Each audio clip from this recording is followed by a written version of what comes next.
The first thing that he said was that each atom is made up of individual particles called atoms. Then he said that atoms were indivisible. All atoms of one element are identical in every respect. Atoms of one element are different from atoms of another element.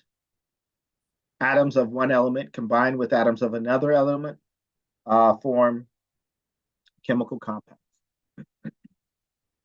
Okay, so now this theory was, it was a good start and everything, but as we find out later on, it's not quite the case. And we'll be talking about that in this chapter.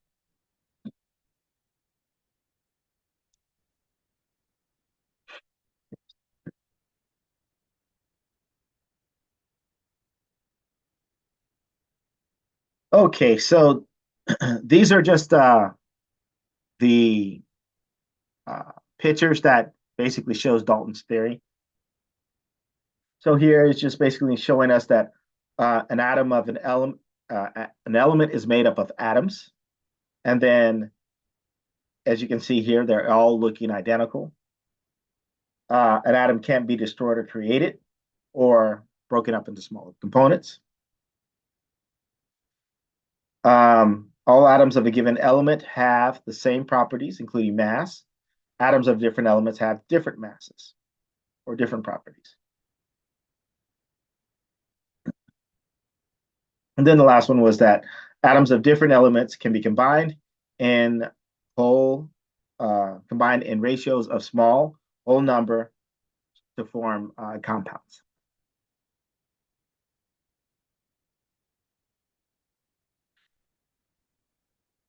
So this brings us to the law of multiple proportions. The law of multiple proportions basically says that if we have two elements, we can combine them to form one element, right? Now, when we combine them, depending on the quantity of those elements, they're going to have different properties that are going to be associated with. So here's an example. In A, we have carbon monoxide. Carbon monoxide has one carbon and one oxygen. And then we have in B, carbon dioxide. It has two oxygens and one carbon. Now, they're going to be able to make those simple ratios of whole numbers. And regardless of how much is there, that ratio is always going to be the same. Okay. And depending on the ratio, in this case, 1:1, in this case, 1:2, they're going to have different properties. They're not the same chemical. They're not going to behave the same way. They're going to have different properties associated with it.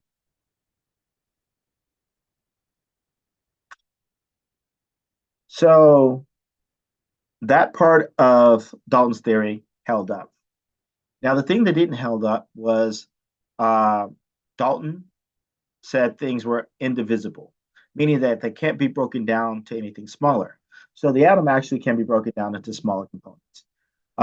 So we have subatomic particles. One of the subatomic particles that we do have is called the electron. The electron carries a negative charge associated with it. It's really, really light in mass. So its mass is going to be 1 divided by 1,837, the mass of the hydrogen nucleus, which is going to be consisting of only the proton. And we'll talk about that here in a minute. They're found outside of the nucleus of the atom, so they actually orbit the nucleus, and I'll show you an image of that as well. When we're talking about their charge or anything like that, they have a negative charge. So often we will put their value in terms of an ion or anything like that as being 1 negative, letting us know that it has 1 negative or 2 negative, meaning that we've lost 2 electrons in that case. The symbol that we use is E with a negative. Now, these were discovered by, so their first discovery was credited to J.J. Thomson. Now, initially, the first thought was that electrons and your positive and your negative components were kind of just scattered out throughout the atom. in like random ways, and or that negative charges were actually embedded inside the positive charges, in like a gel type of thing. So kind of like it's interesting. I'm missing my model here. Kind of like a plum pudding model.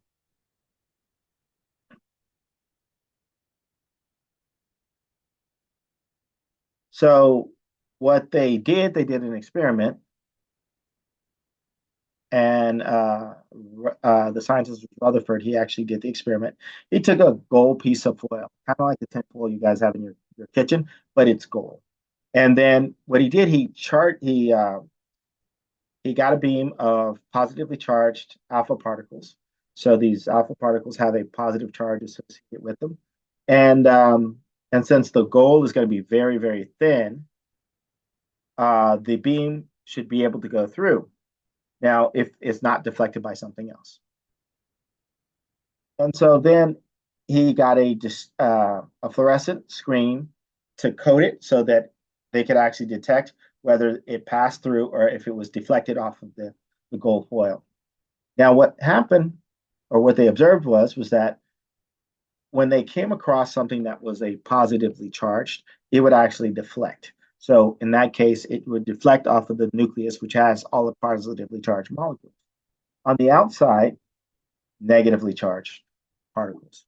So then what's happening if they're positively charged, they're being pulled towards the negative charge. And if they're going fast enough, they manage to break through and they'll shoot through, right? Which suggests two things.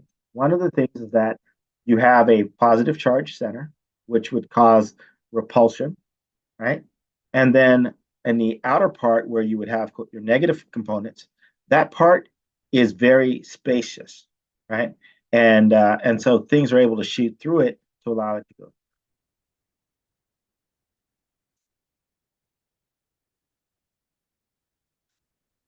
So that leads us to the nuclear model of the atom.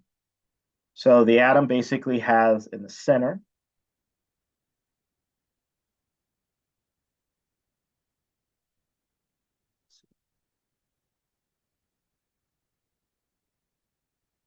so in the center of the atom, right there, that's going to be your nucleus. On the outside, you have your electrons basically orbiting the nucleus.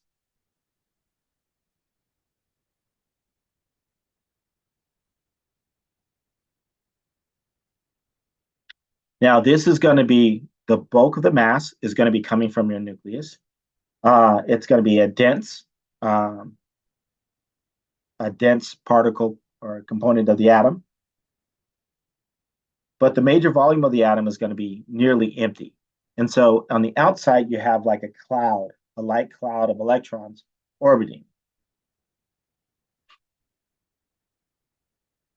Okay, so here, this represents our nucleus. This is a better view of our nucleus. Now, your nucleus is going to be composed of protons and neutrons. Um, and the atom itself is going to be about 10,000 times bigger than the nucleus. So you can see this bigger empty space being occupied by the electrons. And then that small part in the center, that's going to be your nucleus. Now, your protons are going to be positively charged. Your neutrons are not going to have a charge associated with them. So they're going to be zero charged. So all your electrons are going to be out here in this cloud. Okay, so that's going to represent your electrons.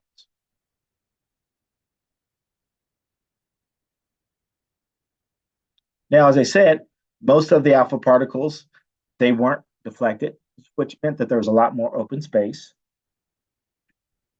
You did have a few particles that were deflected as they passed close to the nucleus, and that's because they were being repelled. So when you have positive and positive coming together, they're going to repel each other.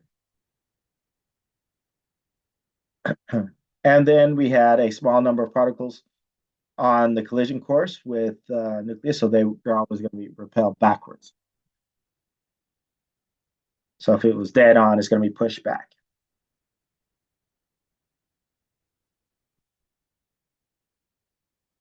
So as I said earlier, we have the proton. The proton carries a positive charge, and it's going to be found within the nucleus. And this was discovered by Rutherford by his experiment. So the symbol that we use is either a P or a P plus. The neutrons,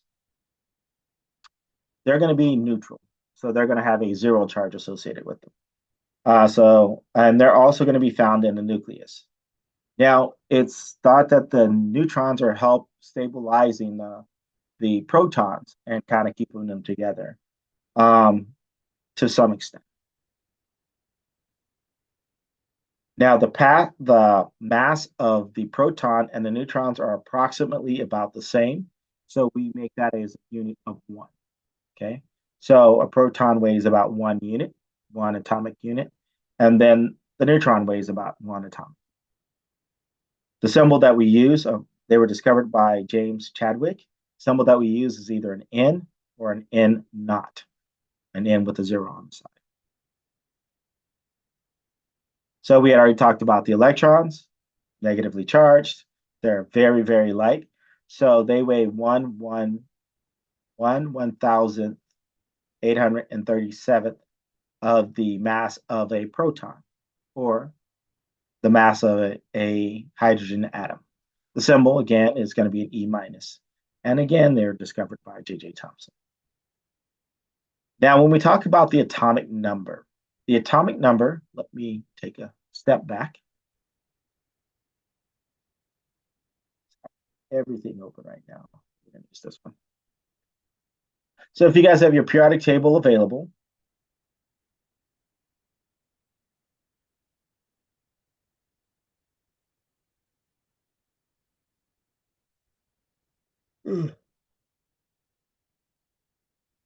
so the number up top in this corner right here is your atomic number. So hydrogen has an atomic number of 1.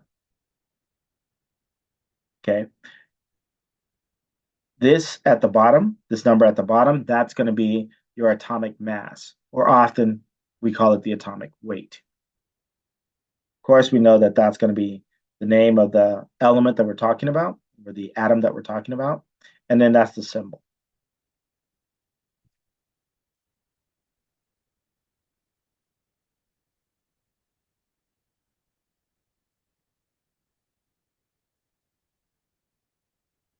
I have so many windows open.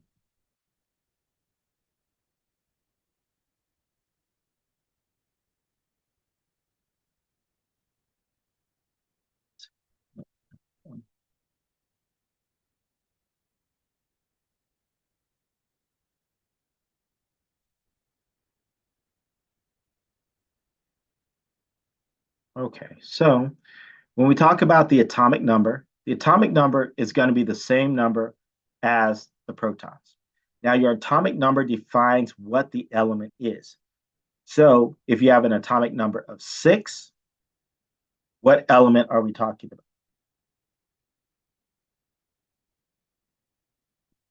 Clear out the table again. An atomic number of 6. What element are we talking about?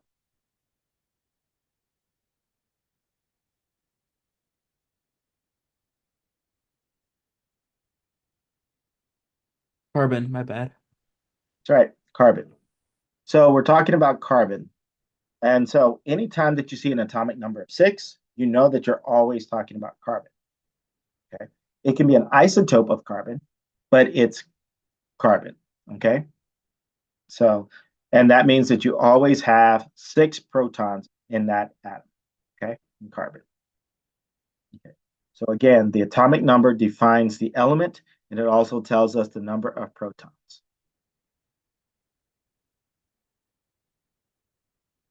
So because all the atoms on a periodic table, they start off being neutrally charged, right? Or they're found neutrally charged. So then the number of protons have to match up to the number of electrons. So if we're talking about carbon, again, carbon has how many protons?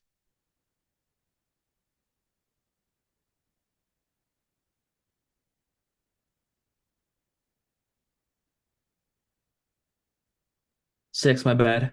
That's all right. 6. And so that means if the number of protons, which are positive, and the number of electrons, which are negative, have to add up to 0.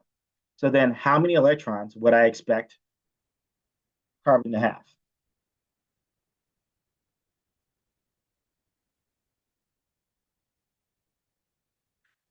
Now, I know Noah is not the only person in the room right now, so you guys can feel free to answer some questions. Right, Julian Mm-hmm. and Magdalena?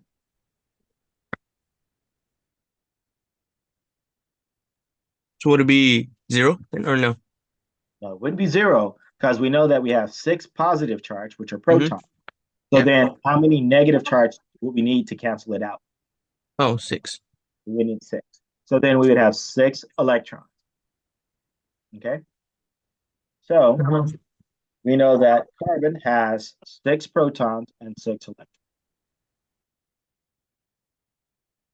Okay. Now, the term iso means same, right?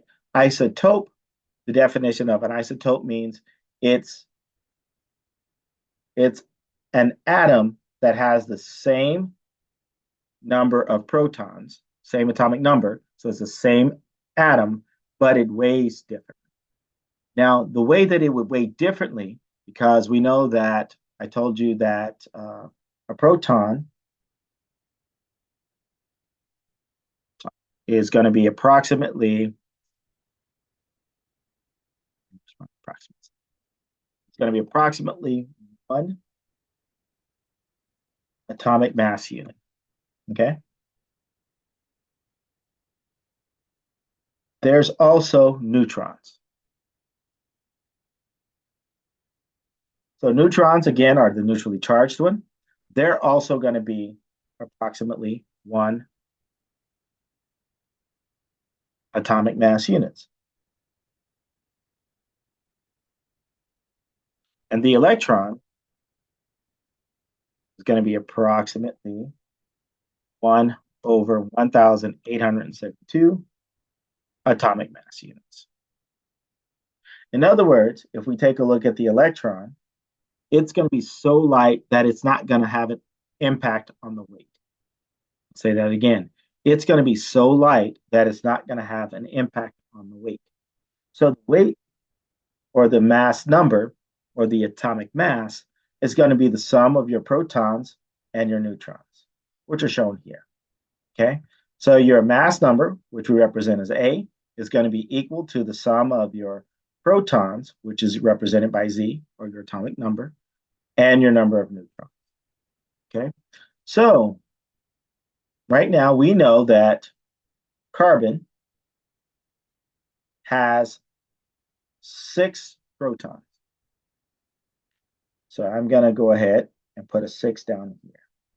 So this here is going to be called our nuclear symbol. It tells us the mass of the isotope that we're talking about.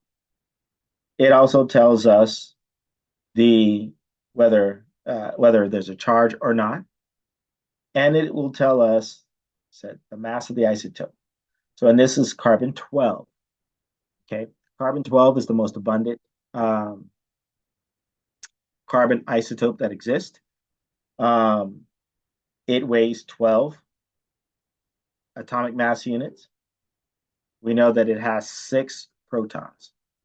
So this here is going to be our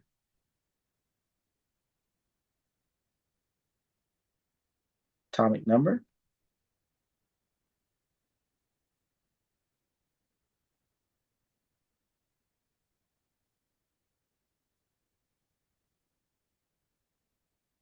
Up here is going to be our mass number.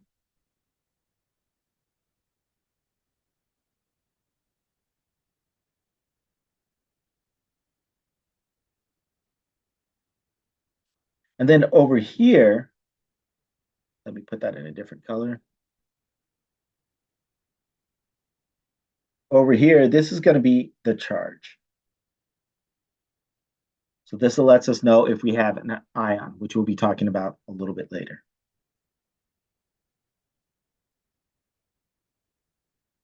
So since we don't have anything that's there, right, in this spot, then in that case, the charge would be 0. So it's not an ion, it's a neutrally charged atom. Now, carbon has an isotope, carbon 13.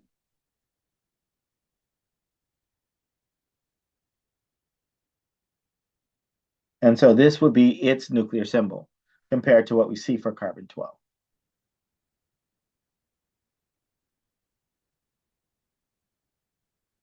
Okay, carbon 12. Now, the difference between these two is that one weighs more than the other. The one that is 13 weighs more than the one that's 12. Okay, so the way that they differ is that carbon 13 has 6 protons.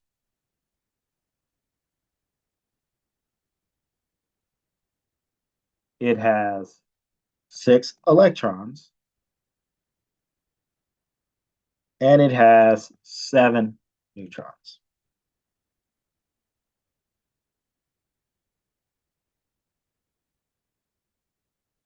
Where carbon 12 has 6 protons,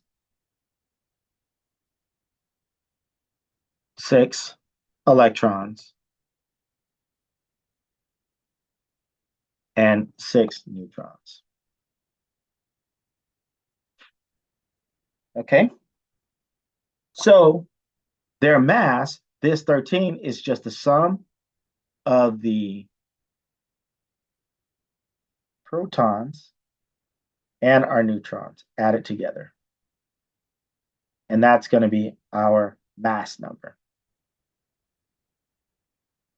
Then here,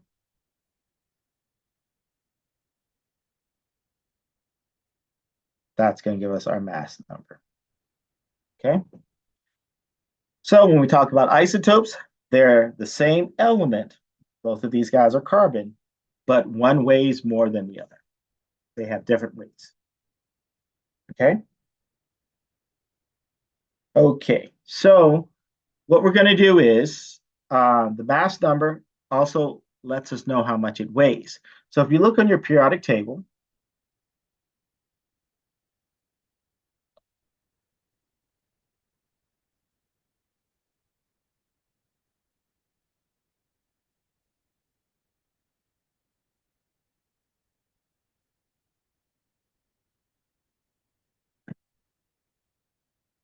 you'll notice, like carbon, the weight that we have here is it's 12.011. Now, the reason why it's 12.011 is because when we talk about carbon, we're talking about all of the stable isotopes, or all isotopes that are available to us. So we have two isotopes, two major isotopes.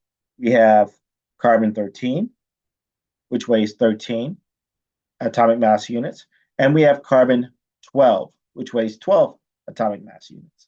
This value here is 12.011 because the majority of the carbon is carbon 12, but there are a very few carbons that are carbon 13.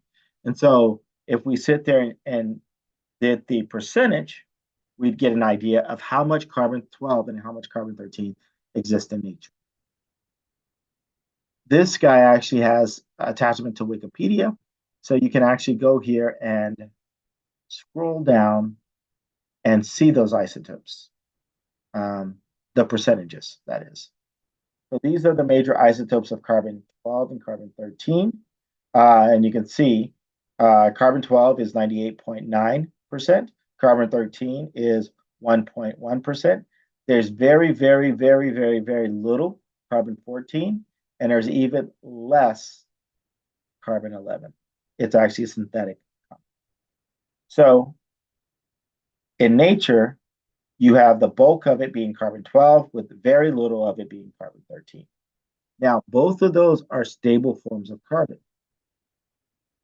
Now, often what we will do is we will actually use carbon 13 to sit there and determine how old something is because it's very stable.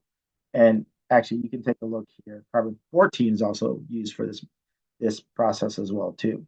Its stability is 5,730 years. So it'll actually remain stable for that long. And so you could sit there depending on how much carbon 13 is in a compound, you can determine how old it's been, okay, or roughly the age of it. So we call that carbon dating.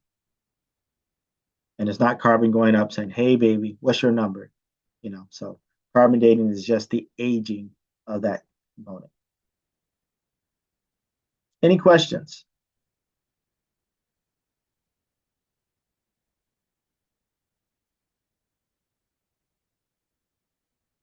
Okay, so, well, you should have one. One of your questions should be, so if this is going to be the average, so then how am I going to sit there and use the periodic table to determine how many protons, how many electrons, and how many neutrons things have? Well, let's take beryllium, for instance. So if we have beryllium, what we're going to do is we're going to round it to the nearest whole number. Because if you round it to the nearest whole number, you're talking about the one that's most abundant. If it's closer to, let's say in a situation like here, like sodium is closer to 23 than it is to 22. So then you could just round this up to 22 and use that as because the majority of the isotopes are are sodium 23 instead of sodium 22. So in the case of beryllium, we're going to round that to 9. Okay. So if we know that the mass is 9, we know that we have 4 protons, then how many neutrons would I have for beryllium? So we know that it's 4 protons.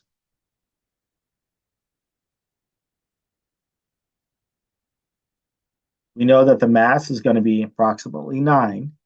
So then how can I figure out how many neutrons I have?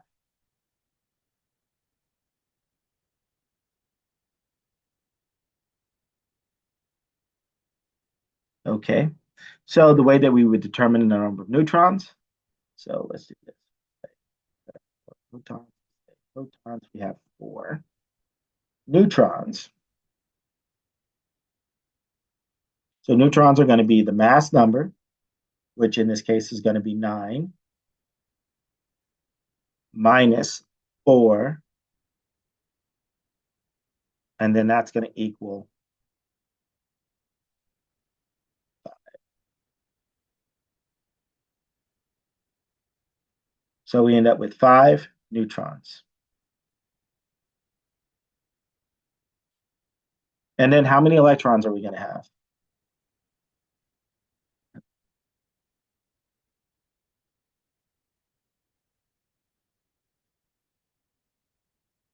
Is it 1 or no? Nope, it's not going to be 1. Wait. So think about it. Protons are what charge? Is it positive, negative, or other? Positive. Positive. And what is negatively charged in an atom? Electrons. Electrons. Okay. So if it's an atom, it always has to be neutral. It always has to add up to 0. So then your positive has to equal your negative. So how many positive charges do we have?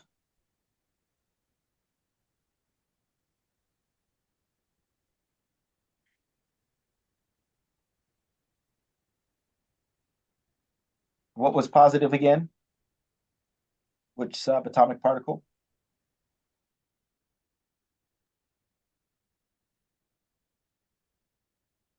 Protons, my bad. Protons. Okay, so protons are positive, and we had 4 of those. So then how many electrons must we have for it to be equal to 0?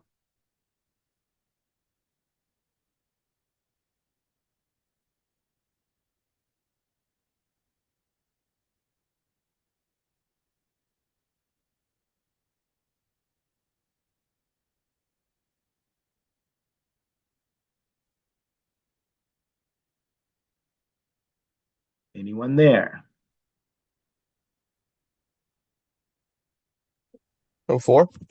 4.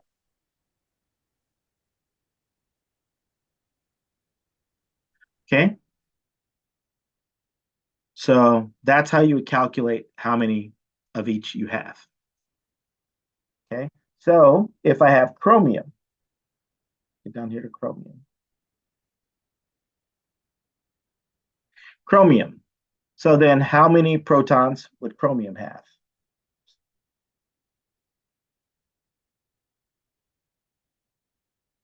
$24.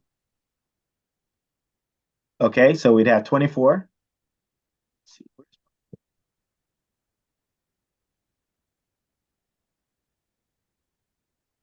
So 24. How many neutrons would I have?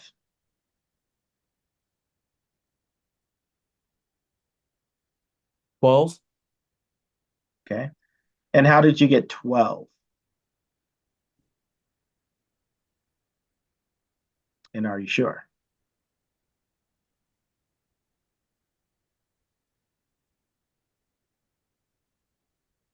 Okay. So the way that we would do it again is we take the mass number, which is here. We're going to round it to the nearest whole number. Okay. So we look at the 9. So we're going to round it up or we're going to leave it alone. Round it up. We're going to round it up. So we're going to say it's 52. Okay. So then we're going to take that 52 and we're going to put it in here. And so we have 52 minus the number of protons. Mm-hmm. So 52 minus 24. Okay. 52 minus 24 is what? 28. That's right. 28. Okay. So we have 28 neutrons. Okay. How many electrons would we have? What's the rule about electrons? There are as many new electrons as no. As what? You do it Protons. right. As protons, yes. So when it's neutral, it's always going to be equal to each other. So I should have how many? 24. Okay. Okay, so let's do one more and then we'll move on. Okay, so let's do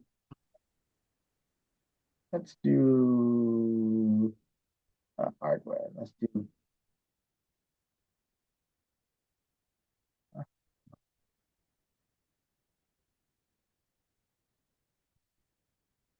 oh, wondering why it's not working. Okay, so let's do actinium.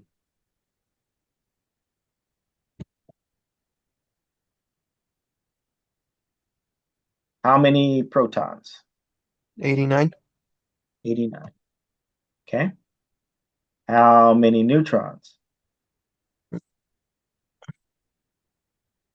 Yeah, 138. 138. Because you said 227 minus 89.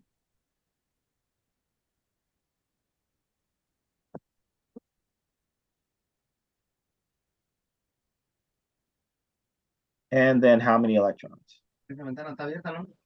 89. 89. Okay. Questions? So to get the neutrons, subtract the weight, and then Yep, the protons. that's right. So the first thing you're going to do is round it up, round it Mhm. to a whole number, and then Yeah. you're going to subtract it. Yep. Subtract the number of protons. That's right. Okay. Okay. Okay. Now, when we're talking about an isotope, so let's see. Let's pick the let's pick zirconium.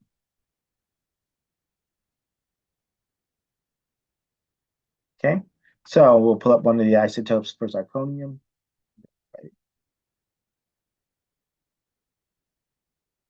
Okay, so these are all of the isotopes for zirconium. These are the ones that are stable. So you basically have 1, 2, 3, 4 that are stable. So those 4 are used to determine the average. So we're going to say that we have zirconium-94, okay? Zirconium-94. So I'm going to write that over here in the corner.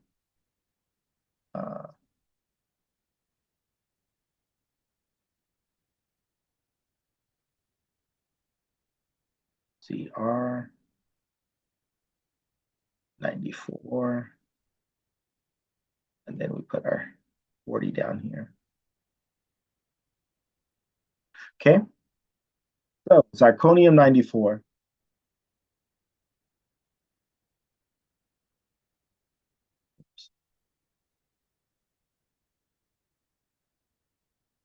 Okay, so this is the isotope that we're looking at.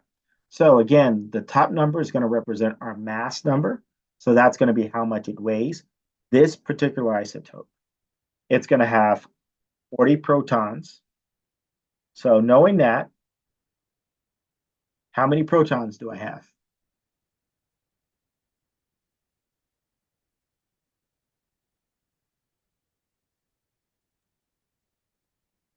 40. 40.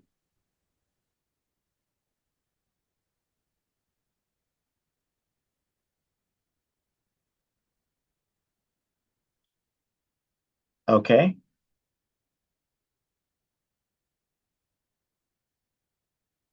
And then how many neutrons do I have? 91. Okay. So here we have a new mass. So we have to use this mass instead of using the 91 mass. My bad. 90. So we're going to have 94, and it's going to be 94 minus what? 40. 40. Okay, so then that's how many neutrons? 54. 54. Okay. And then number of electrons. 40. 40.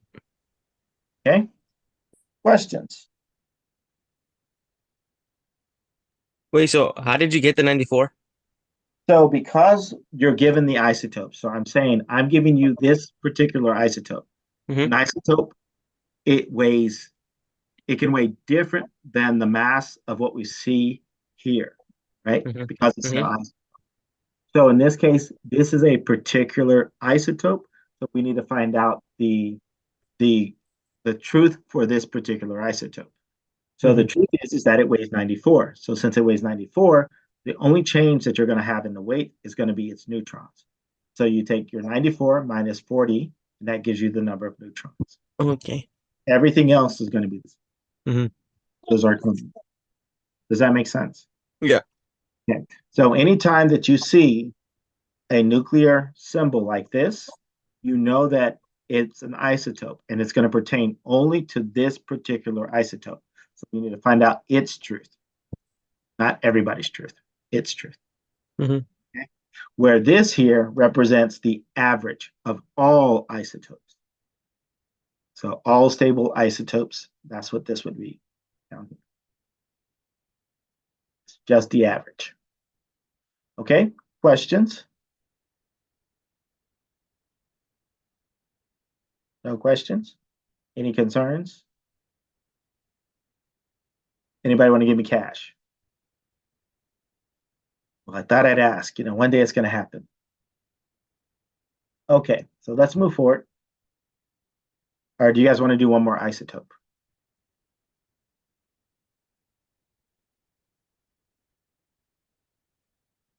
Okay, that means that you guys want to do one more isotope. Okay, so let me pull one up.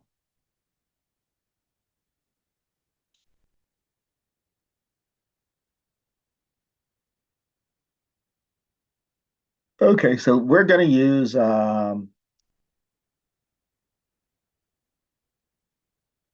europium. So we're going to go europium, which is EU.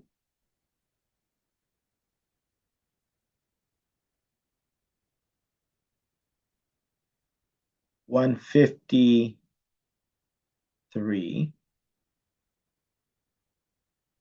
and its atomic number is 63.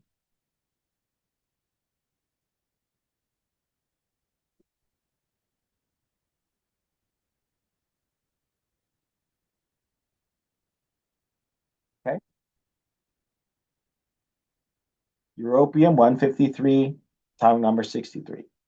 Okay, so how many protons do we have? 63. 63.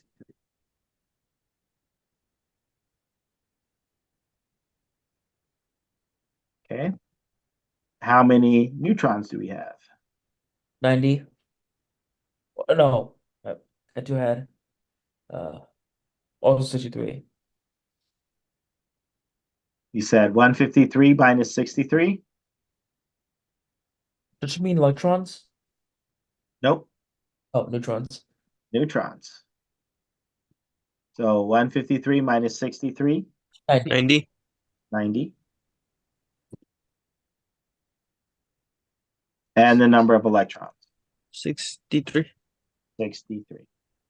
Remember, the electrons are always going to be the same as the neutrons unless it's an ion. Mm-hmm.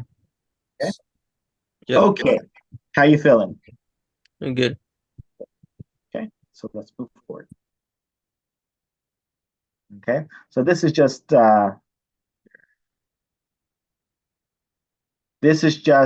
reminding us what an isotope is. So an isotope, it's basically the same element, but it has a different mass number. So the way that we would name it is we call it, like for instance, the one that we just did, we would call that europium 154, right? Or was it 153? 153. So we call it europium 153. That's how we would name it. And you saw the nuclear symbol already. And so this is just basically showing us the nuclear symbols. This is the nuclear symbol for carbon 12, and this is the nuclear symbol for carbon 13. Okay?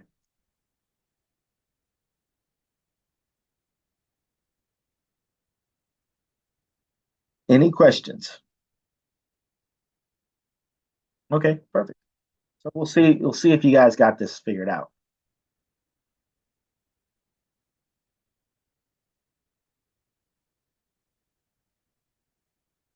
Okay, so here we have a table, and each of these are going to represent a different isotope. So what you need to do is fill in the blanks using the information that you guys just learned to figure it out. Like for instance, we could do the first one together, and then what I want you guys to do is work on the next three by yourself, and then we'll come back and talk about it. Okay? So the very first one, we know that it's barium. What is the symbol for barium?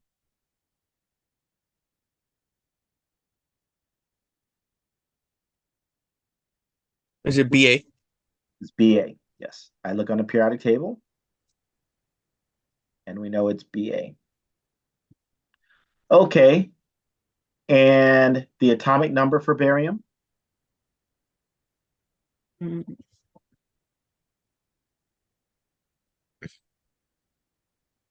50. No, that's different. No, you're right. 56. 56. So the atomic number and the number of protons are going to be the same. Okay, so then we know the number of protons are going to be exactly the same. Because remember, the proton defines the element, which is the atomic. So then what would be the number of, I know it's not on here, but we'll put the number of electrons at the end. Is it 81? Number of electrons? Are you Oh, sure? no. 130. What's the rule about the number of electrons? Same number of protons. It's the same as the number of Oh, protons. yeah. But then how many do we have? 56. 6. 56. I went ahead. Okay, number of neutrons. How do I calculate the number of neutrons? Now we're talking about this particular isotope, this one that's shown by this nuclear symbol. Mass number minus protons. Okay, so we're going to use the mass number, which is 138 minus 56. So then that leaves me with 82. 82. Okay, so we have 82 neutrons. Okay, then my mass number.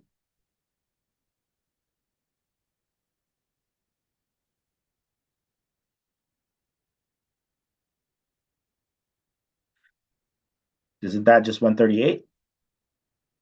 Because that's what's up here. Mm-hmm. Isn't right there. Yep.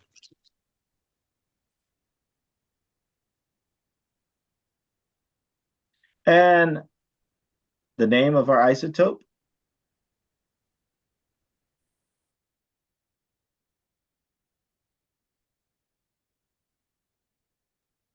Mm, Name of the element first. barium. Barium. And then its mass. Okay. How much does that one weigh? What was 130. the mass number? 138. 138. Yeah. Yes. Okay. Yes. Okay. So what I want you guys to do is I want you guys to fill out all of the blanks using the information that's given to you. And then we'll come back and we'll talk. Okay. Okay. Okay. So we have oxygen. So what's the symbol for oxygen? O. Oh. Okay. What is the atomic number for oxygen? 8. What is the number of protons for oxygen? 8. Okay. Now we're going to get that from the periodic table, or if it was written down here, our nuclear symbol, but it isn't. So we can get that from the periodic table, right? So let's see. Let's pull up the periodic table so we can see where that's coming from.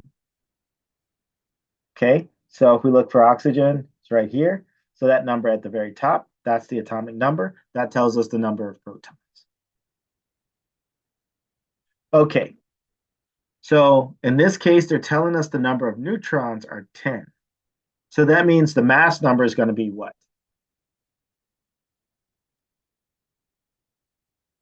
18. 18. That's right. It's going to be the number of protons plus the number of neutrons. So we have 18.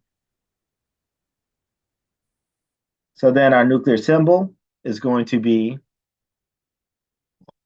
obviously, it's going to be O. And 10, then it's going to be on top, 18, 18, and 8. and 8 at the bottom, right? Because down here, this is going to be our number. Up top, it's going to be our mass number. Okay, and then what will we call this guy? Oxygen 8. Wait, 18. I mean, Oxygen 18. That's right.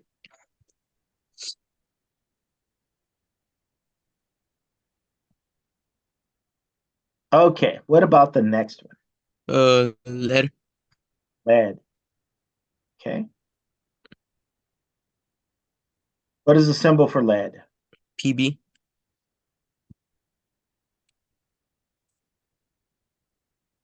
Okay. The atomic number is 82. So what is the number of protons? 82. That's right, 82. What is the number of neutrons?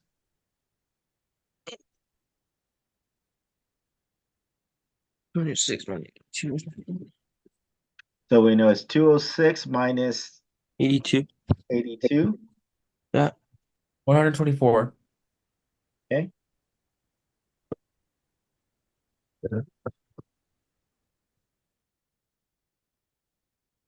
And then our nuclear symbol. 206 and well PB 82. Then 82 at the bottom. And we call this isotope Lead dash 206.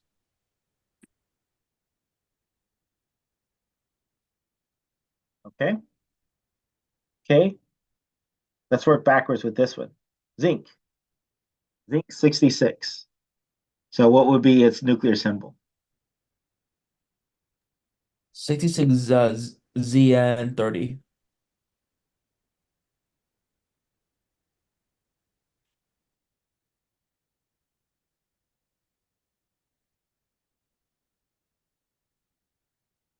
Okay. That is a horrible 30. Looks like it's drunk. That's a little bit better, but still. Okay. So it's mass number, 66. 66.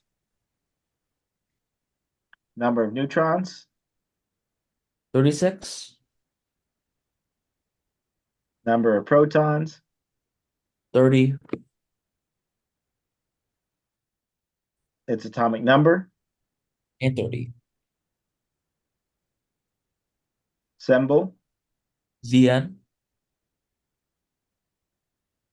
and we know it's zinc.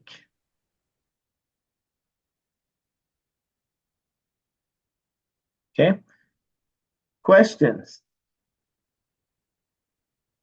No questions? Cool. We'll keep moving forward then.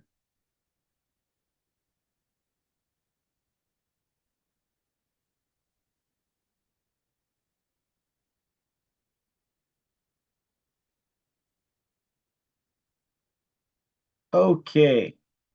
So this basically disproves Dalton's theory, or parts of Dalton's theory. So the fact that it says indivisible, indivisible nature of the atom. So we know that we can break it down to subparticles. We have protons, neutrons, and electrons.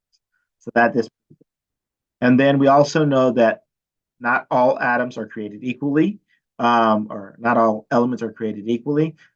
We have isotopes, right, which are different masses, same element, but they have different masses associated with it. Okay, so we've talked about atomic mass units, or AMU. Your book often will just use U for atomic mass units. Sometimes it will use AMU. So get used to using both of those. So what they determined is that the AMU is going to be 1/12 of the mass of the atom of carbon 12. Carbon 12 basically defined the mass of things. And so that's kind of like the center of everything. So 1 AMU is going to be equal to 1/12, or approximately 1/12, the mass of the carbon atom. I wrote that twice, apparently. And then atomic mass unit is going to be, what you see for your atomic mass unit is going to be the average mass of the atoms of the element compared with the atom of carbon 12, which is going to be exactly 12 mass units. So all of the other elements are kind of centralized around the carbon atom. Okay, so as I was talking to you guys earlier, we were talking about how different isotopes exist in nature at different abundancies. Some of them are more abundant, some of them are less abundant. For example, this is neon. This is neon 20, this is neon 21, and this is neon 22. Neon 20 exists at about 90%. Neon 21 exists in nature about 2%. And then neon 22, it exists about 8%. Now, what we see on our periodic table is going to be based upon the average of them all. The way that I would calculate the average of them all is by using the abundancy. So in this case, it's 90. So I'm going to go ahead and say 90%. So we're going to make it into a decimal form. Instead of using 90%, we're going to use 0.9. And then we're going to multiply that times 20.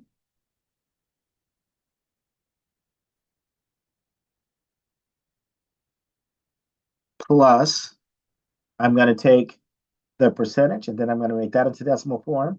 So that's 0.02 times 21. And then I'm going to take 20 8% and change that to decimal form plus 0.08 times 22. So then I'm going to add them all together.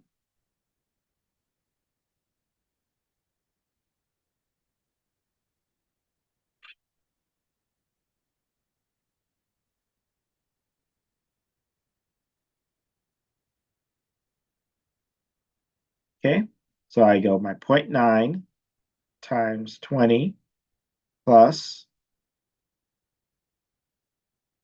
0.02 times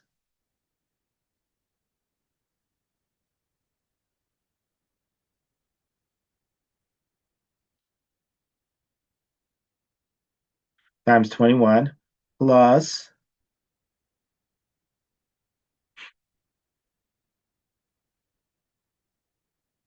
0.08 times 22. Okay, so if I do that math, I end up with 20.18. So if I look at my periodic table,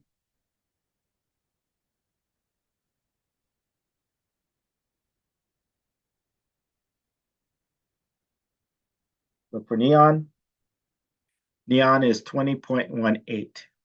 Okay, so it's what we see on our periodic table is just the abundance. It's based upon the abundance of each of the isotopes that we see. So another way of looking at this is that if I picked up 100 neon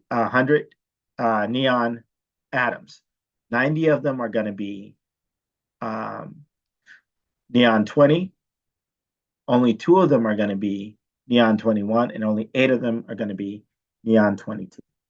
Okay, so when we're figuring out its mass, we have to take the average because we don't know which one we're going to have. Okay, does that make sense?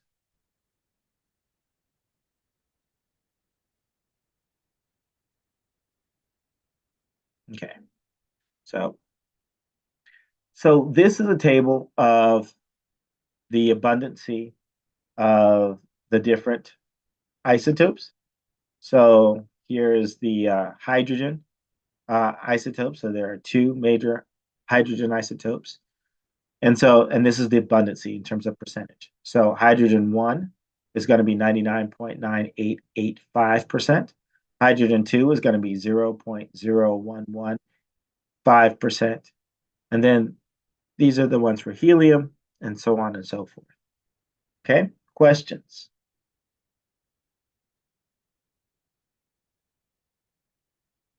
Okay, so let's go ahead and do this next question then. So the natural distribution of isotopes of boron is 19.9% boron 10, which has a mass of 10.012937 units, and then 80.1% of boron 11 at a mass of 11.0093055 units. Calculate the atomic mass of boron. Okay, so basically what you're going to do is what I just did for that table. You have your percentages here, you have your mass here, you have a percentage here, your mass here. So what I want you guys to do is take 5 minutes to work out these 2 problems, and then we'll come back and we'll talk about it together. Okay? So we do 0.199 times the first mass of boron, which is 10.0129370. So you said 0.199 times 10.0129370. plus 0.801 times, no, yeah, times 11.009355. And that should give us our atomic mass. Okay.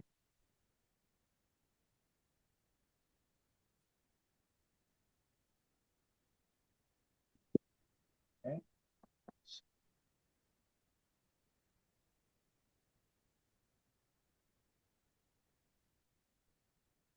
Oh, the atomic mass should be 10.81.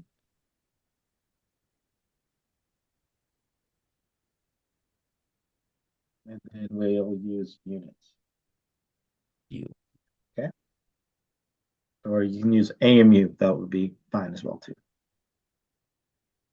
Okay. What about the next?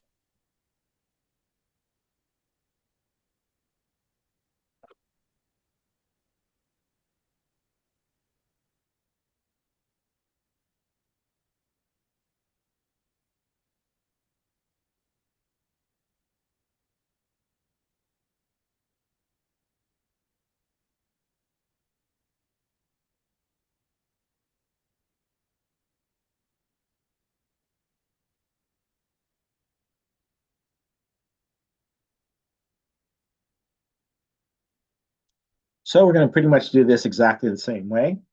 So we need to change our 7% into the decimal form, which is going to be 0.0759 times the mass value, which is 6.0151224 plus that 90.92 9241 times 7.0160041.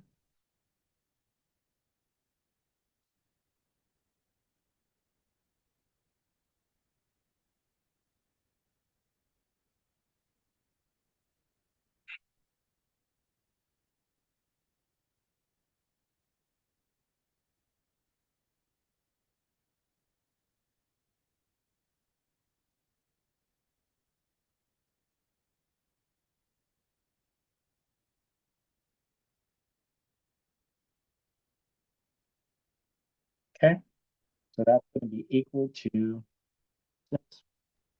6.94. Now we're going to go with this first number is going to give us, let's see, 3 sig figs. The second number is going to give us 4 sig figs. So we're going to end up with 3 sig figs. We add them all together. Okay. Questions? I just want to say I'm sorry. I was in the middle of calculating the second example. Okay, no worries. And if I'm going too fast, let me know. If you guys have any questions? And believe me, the people who are watching the video will probably have questions. So if you guys ask them, it may be able to help them as well too.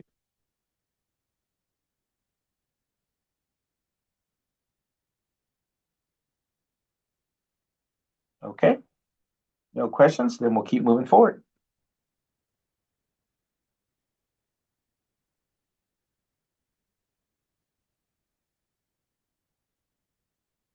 Maybe.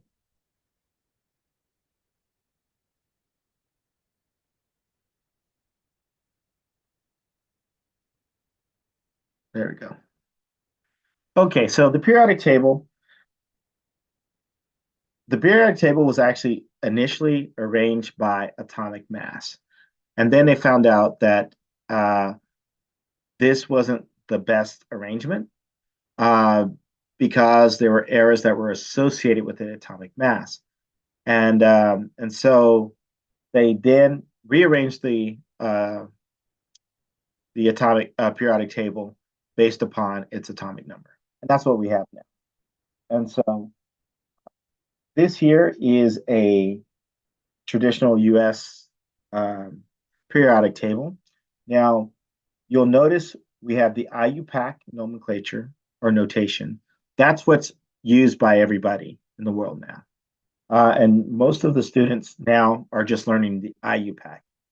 Before we used to use the US, the current US usage. And so up at the very top, we have what we call groups.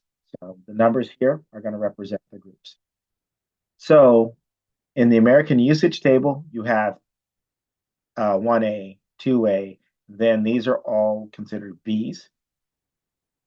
And then, but it's weird, when you get here, you have 3B, 4B, 5B, 6B, 7B, and then from here to here, that's considered 8B. And then this is 1B, 2B. And so we don't use that primarily. In chemistry, we use just the normal numerical system. So that's group 1, 2, 3, 4, 5, 6, 7, 8, 9, 10, 11, 12, 13, 14, 15, 16, 17, 18. So group 18 here are going to be your noble gases. Group 17, these guys are called halogens.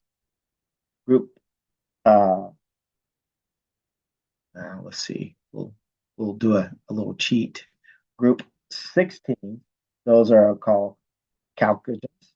Group 17 are called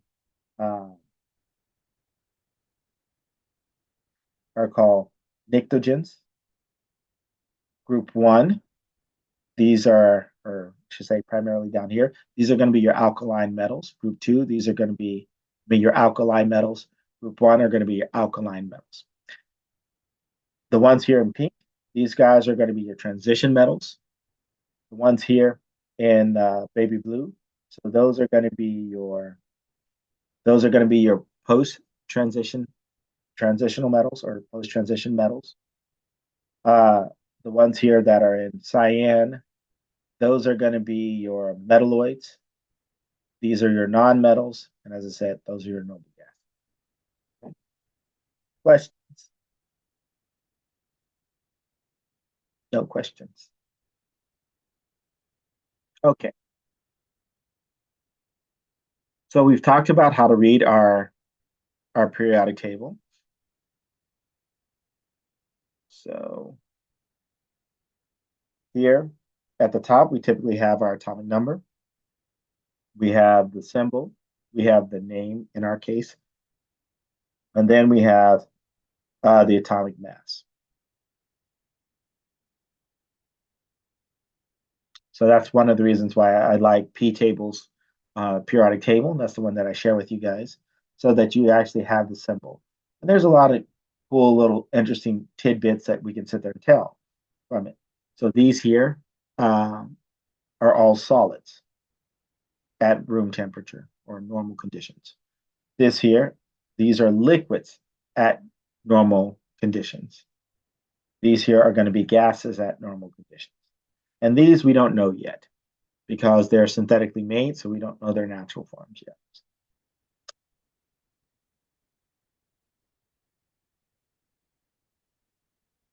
Okay. So we talked about groups. Let me go back to the periodic table. So you can see up here at the very top, these are our groups. And then on the side, these are our periods. So groups are at the top, so they represent the columns. And then the periods represent the rows. Now, the thing about our groups is they're considered chemical families.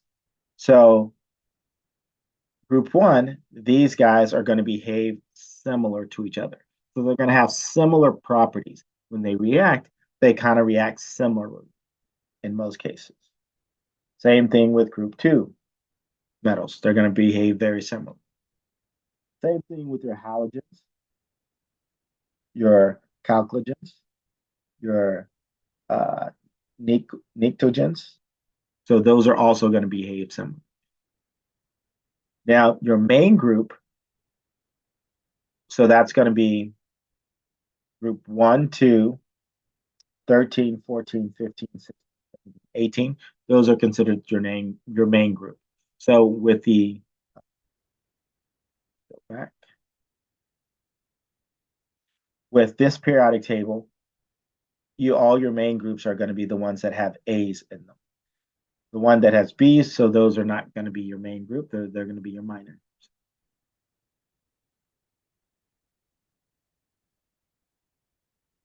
Okay, and this is what it basically tells us. Okay, so we've talked about transition elements. So that word transition, what does that mean to you?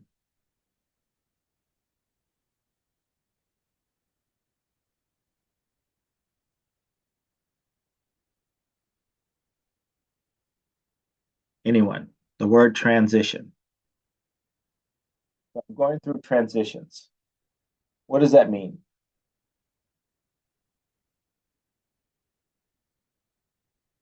Change. That's right. So it means change. Now, the transition metals, they can change their charge, right? So they're not always going to be the same charge when they form ions. And so that's probably what we need to talk about next is ions. So I'm going to give you guys a definition of an ion. Here. So an ion is a charged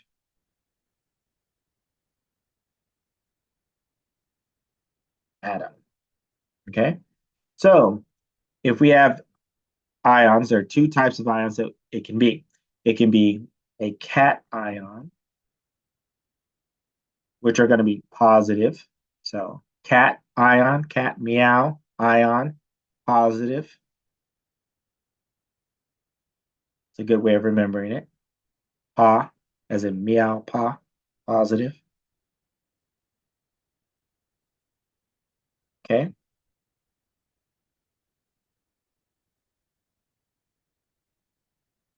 And then an anion is a negative.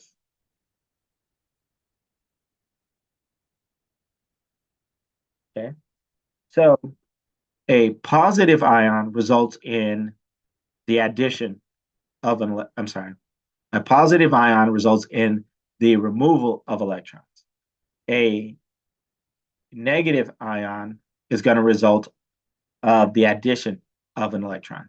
So when we form ions, it's going to be a result of either adding or losing electrons. So for instance, if I have H plus,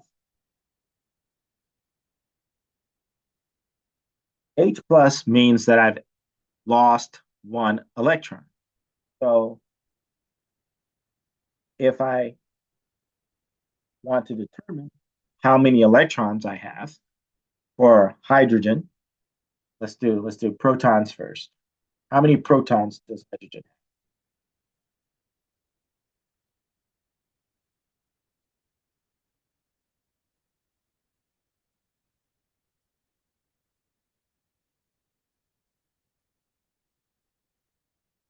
Okay, so proton, remember, proton is going to be the same as our atomic number. So then how many protons does hydrogen have? One. One. It has one. Okay, so the atomic number, which is at the top, that's going to give us our number of protons. That's never going to change. Okay, protons are always going to be the same for that element. Okay, now then the number of neutrons.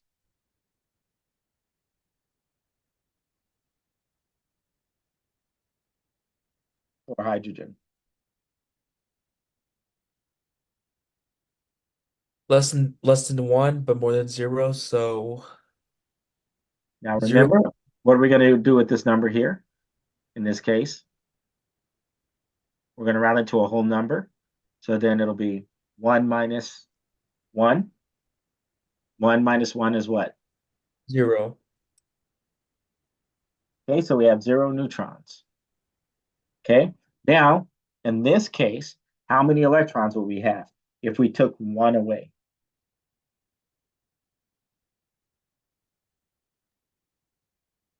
Zero. We're going to have 0. Okay, because this is a plus, that means that we removed 1 electron. Okay, do you guys, can you see that? Yes, no, maybe? Yeah. Okay. Okay, so let me give you, was there a question? Oh no, that was my mother. Okay. Okay, so I'm going to go ahead and clear this guy here, erase it. And then we'll ask you about, let's do,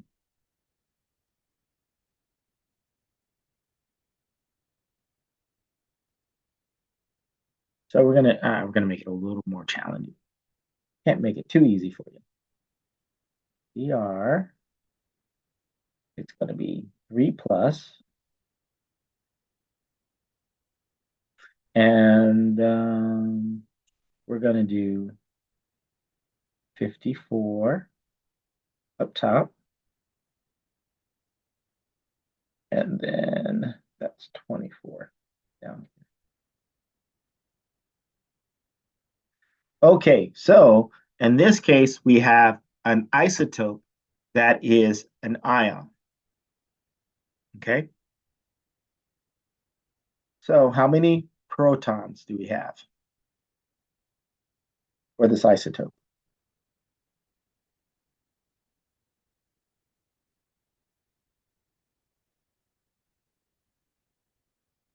24. Okay, we have 24 because that's always going to be the same as we see on our periodic table for our atomic number. Okay, what about neutrons?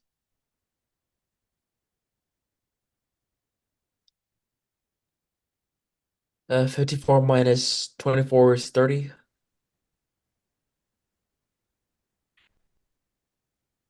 Okay, so we have 30. And then how many electrons?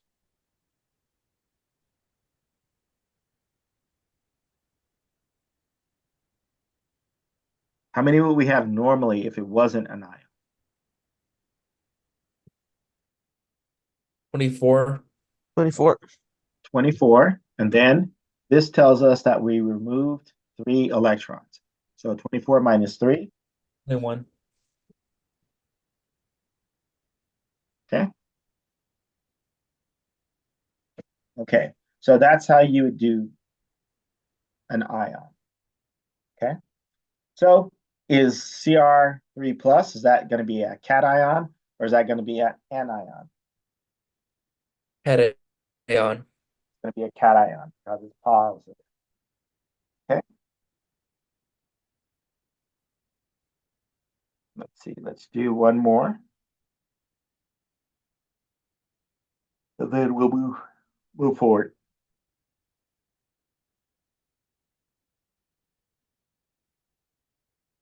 Actually, then we'll take a 5 minute, we'll say 10 minute bathroom break after this, after we do this. If we do it well. Bathroom or refrigerator break or whatever you need.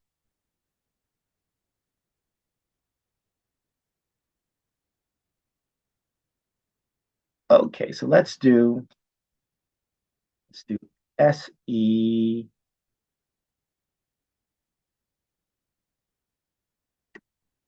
2 minus, and then we're going to be 80 up top, and I'll slide that over so you'll be able to see it, and 34 at the bottom.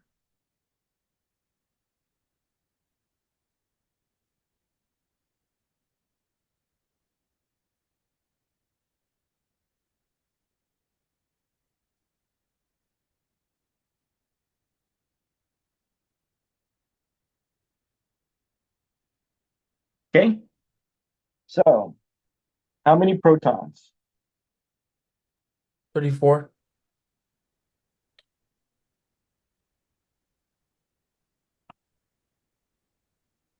How many neutrons? 80 minus 34 is 46. Okay.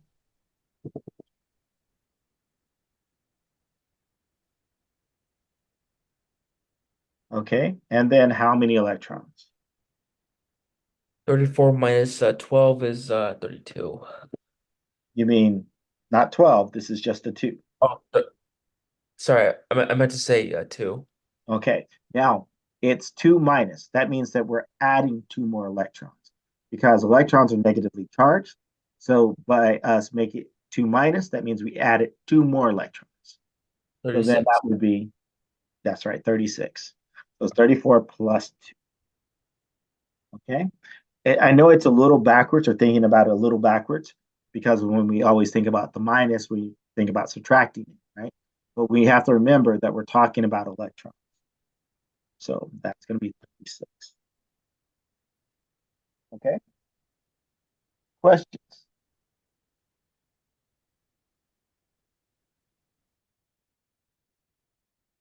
Okay.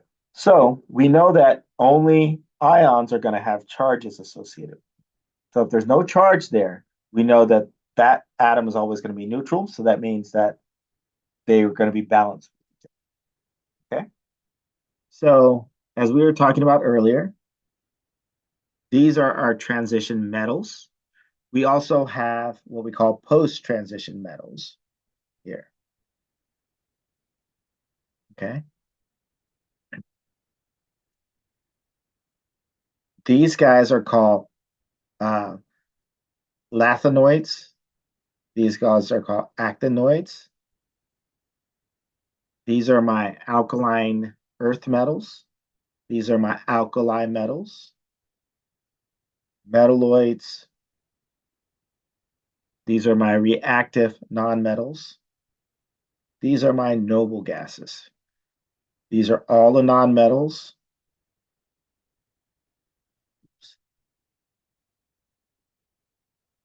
Sorry.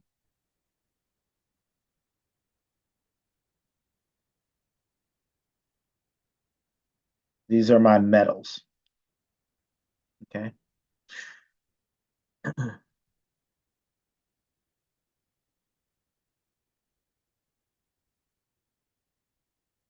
Okay, so question.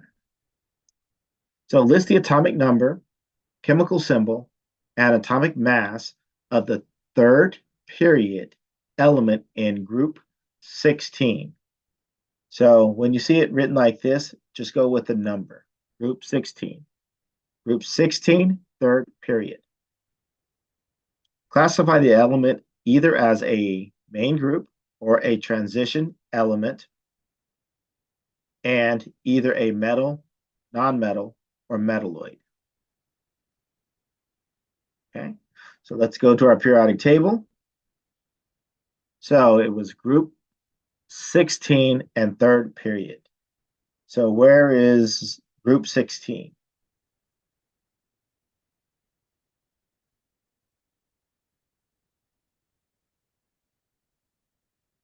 So are the top, these numbers up here, the groups, or is it the side, the groups?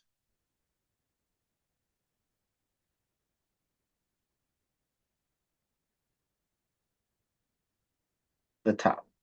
Okay, so we're going to go to group 16. That is correct. Chanel. And then it's the third period. So this is the third period. So it would be sulfur. Okay, so we have sulfur.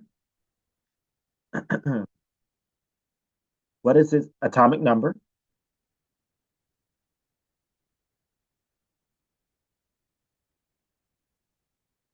16. That's right.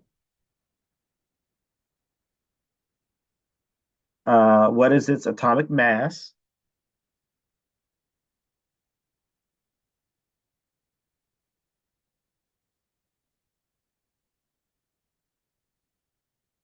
32 point, okay.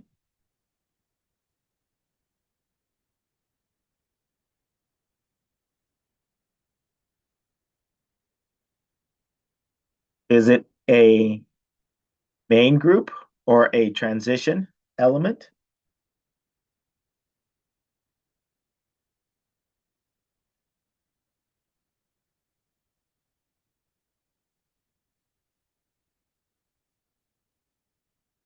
So if it's a transition element, then it's a transition element. If it's a main group, if it's not a transition element, it will be in the main group.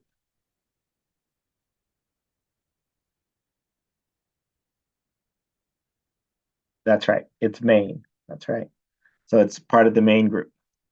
Is it a metal, non-metal, or metalloid? Not metal. It is a non-metal. Okay. Good job. Good job, guys and girls or ladies.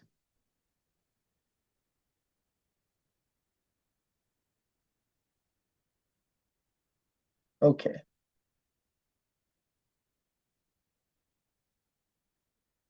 I want to go. Okay.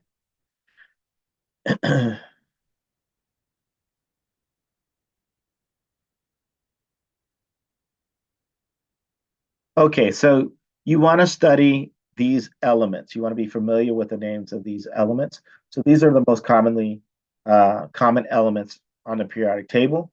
So you want to make sure that you know where these guys are located, that you're able to identify them on the periodic table.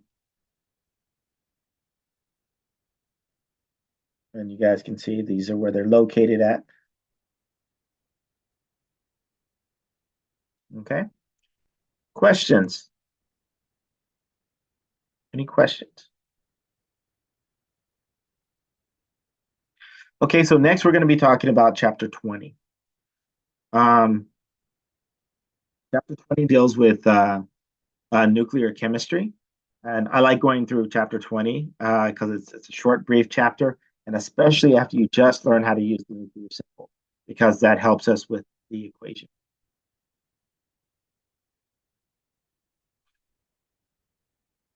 Okay, so we're going to start off with nuclear chemistry. So nuclear chemistry is just going to be the study of the reaction of atomic nuclei. So in this context, we're talking about the nucleus. So it was basically discovered by Henry Bosquet, Corral. Excuse my, I butcher everybody's name, unfortunately. I usually do better if I hear it first and then say it. Unfortunately, he's not around to tell me how to say his name correctly. Uh, Often we will use the term radioactivity. When we talk about radioactivity, we're talking about the spontaneous emission of rays and or particles from the nuclei, from the nucleus. Okay. So when we talk about radioactivity, we have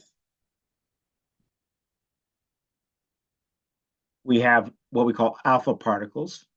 Alpha particles, they're going to be basically the nucleus of the um, helium atom, and then that's going to be emitted by nuclear disintegration.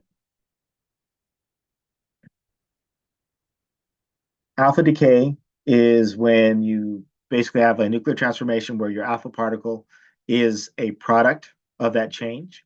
So you always end up with an alpha particle. Beta particle is going to be a high energy electron emitted from the nuclear disintegration. In this case, you're getting an electron from this process. So that's going to have a negative charge. So alpha is going to have a positive, and then your betas are going to have negative.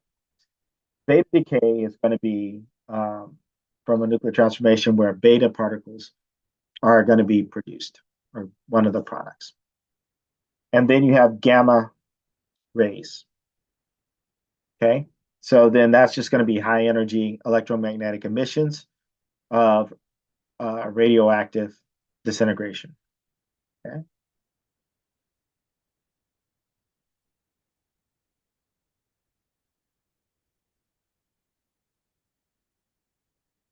So this figure just basically shows us all of the different radioactive particles that exist.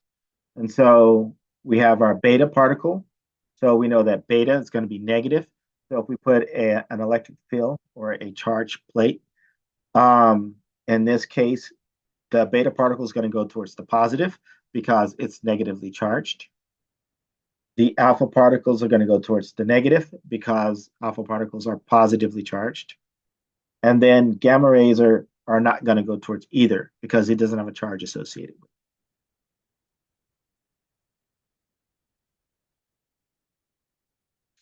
So alpha particles, they're typically not as strong. So they're not able to be emitted past like paper. Paper will actually stop alpha particles. For your beta particles, they're able to go through the paper. They're able to go to a very thin piece of lead that is less than 0.5 centimeters. But as soon as they hit that 0.5 centimeters lead, they're not able to pass through that. So they're not able to penetrate. Where gamma particles can go through the paper, it can go through that 0.5 centimeters of lead, but it can't go through a 10 centimeters. So gamma particles, so they're so tiny that they're able to make it past, past those other two, a thin piece of lead and a piece of paper.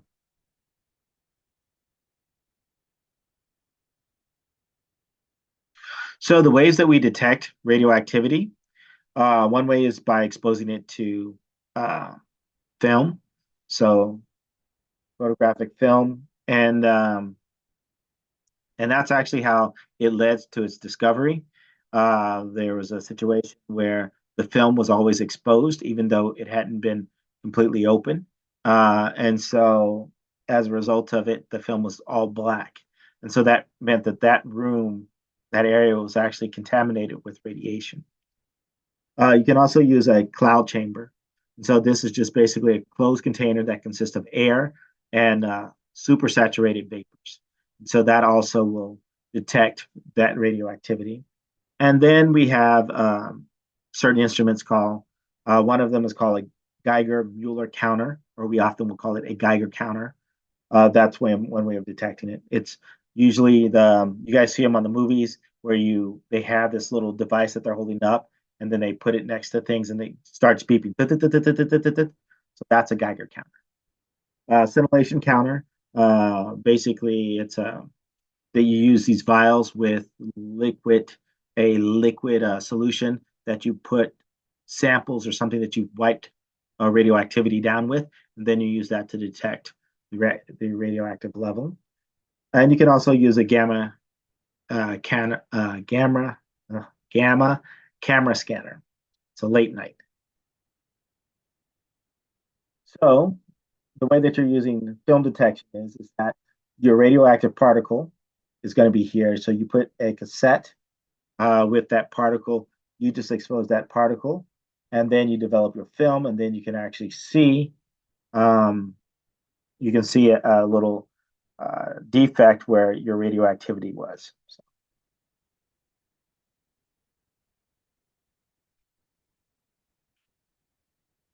So Geiger counters are often used to measure the quantity of your radiation, so they're good for detection, and they're also good for measuring the intensity of the radiation that's being emitted. Scintillation counter does a better job. It can actually do a more so it's able to recognize very low levels of radiation in addition to very high levels of radiation. So typically what you're going to use is you're going to use like a transparent solid that is that's able to detect the photofluorescence after the absorption of the energy. And so so the term phosphophore sense is just the emission of light by a substance after absorbing energy from a source of electromagnetic radiation.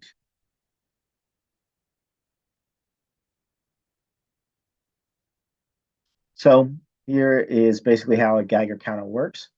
So here's our sample of radiation. So we put our Geiger counter next to it. So our Geiger counter has the cathode and the anode. Since it has a cathode, a cathode, which is it's a negative plate, and so that means positive things go towards it. And an anode is a positive plate. That means negative things are going to go towards it. So in this case, it's going to be able to determine whether it's an alpha or beta particle. And then it basically has this little window, and it has argon gas. Now,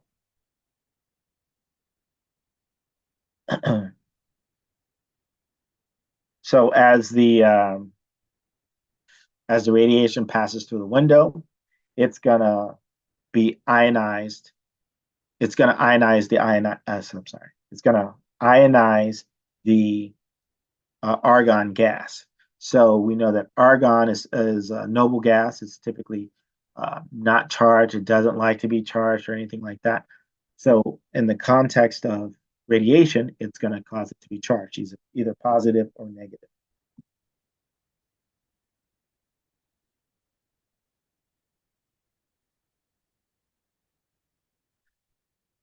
So then after we go through that, it goes through a signal amplifier.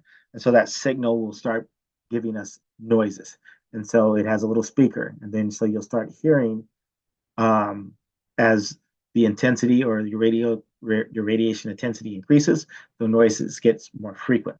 So it'll start clicking more. So it'll go so much faster. The higher it is, the higher the intensity of the radiation. The lower it is, the lower the intensity of the radiation. And sometimes you'll get a little bit of background, and that happens as well too.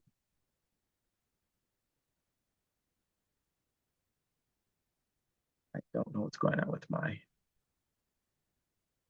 Hold on 1 second. Are you guys still there? Or did I lose you? We're still here. Okay, Mhm. good. Okay, just making sure. So I want to see something else.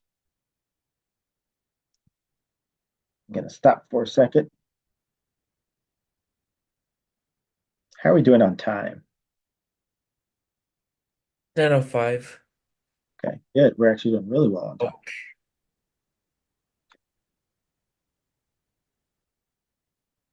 Sorry, I just wanted to be sure it was recording because for some reason it keeps sending me a message that it isn't recording. So this is a scintillation counter.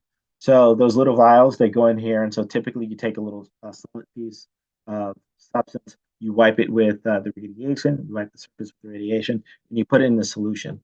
So the solution is the phosphorescence, and so that phosphorescence is going to illuminate as if there's radiation that's going to be detected, and then this counter is actually going to detect that illumination or the transmission of the energy. So this here is a gamma camera scanner. And so, as you can see, it's often used in medicine to detect tumors and image things. So we often will use, well, let's say first off, let's step back. So radiation, it can be harmful to living specimens, living systems. So it can be used to break down chemical bonds and destroy healthy tissue. So often we will use radiation in the health field to destroy uh, like tumors, like can't even get today, harmful tumors. The term will come to me in a minute. And then, and so we can use it to sit there and start destroying those tissues that are growing unhealthily in the body and eliminate those and then or reduce them into some fashion. So we often will use REM. REM stands for rotogen equivalent in man. So basically, this gives us an idea of how much of a dosage that we're giving to an individual. So the units, it's basically a unit of measurement that we use. And if we have dosages that are greater than 600 rem, it's going to be fatal. A lot of sources of radiation comes from the rock, well, water sources, atoms, and also the cosmos. So this is going to give us an example of where we typically experience radiation. So 82% of radiation is going to come from nature. 18% of radiation is going to come from man-made. So of that 82%, a lot of it is going to be radon. Part of it is going to be the cosmos. Part of it is going to be the Earth, terrestrial, and then some of it is going to be internal. Man-made. So a lot of that we're going to be using in terms of medical X-rays. So about 11% of that. So we also going to do nuclear medicine. Some of them will be consumer products that we run into. So a lot of times detectors will use sources of radiation for power or for detection of other things. And then we have the other. And so this is the smaller amount that typically exists. So to calculate half, often when we talk about radiation, we're looking at the time that it takes to break it down or disintegrate it, one half the amount of that radiation. And so that's called the half-life. So every radioisotope, so we've talked about isotopes already. So a radioisotope is radioactive isotope versions. And so those are going to have their own unique half-life. And so the way that we calculate our half-life is going to be R, which is going to be the amount that remains after a half-life. And then S is going to be the starting point. So this is how much we're starting with. And then you're going to multiply it by 1/2. And then you have N. And so that tells you the number of half-lives, right? So, and then that's going to give us our R.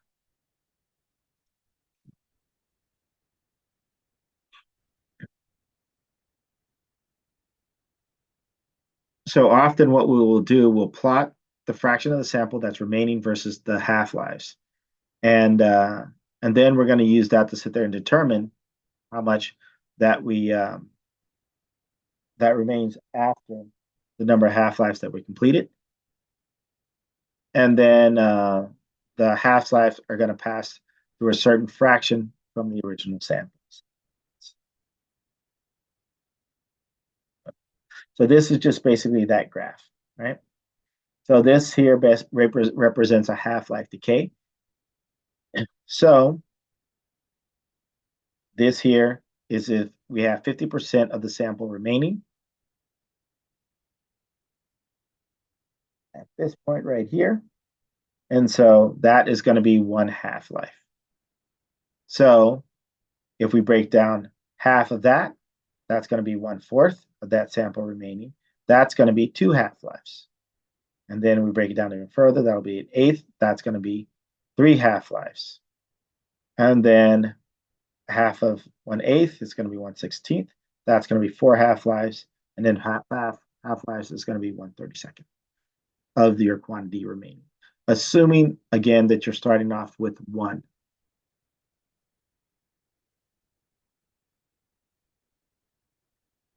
Okay, so we have the half-life of 210 Bi 83 is 5 days. If you begin with 16 grams of 210,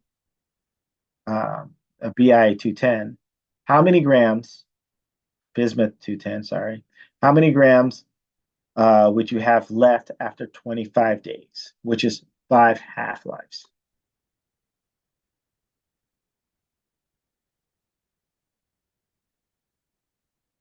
Okay, so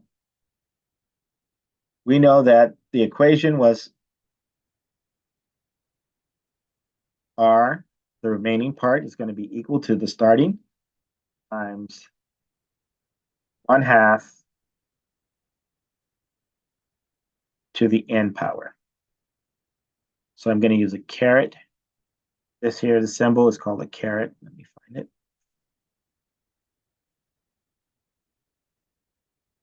Okay, that just means it's the exponent of that. Okay, so using this equation, let's go ahead and calculate. So we know that we're doing 5 half-lives. We know that our half-life is 5 days, so we have, again, 5 half-lives. So we could have figured that out by the number of days divided by 25, 25 divided by the number of days for each half-life, and that tells us how many half-lives that we have. So to answer this question, we would go ahead and write it. So that's going to be equal to our starting quantity is 16. And then we're going to be multiplying it times 1/2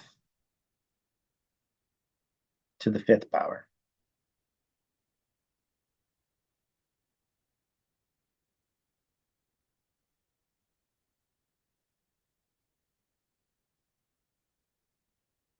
So we end up with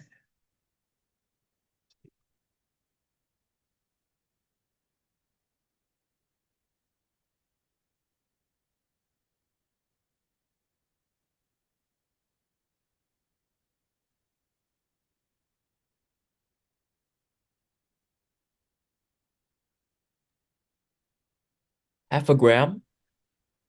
okay. So we're going to end up with 0.5 grams.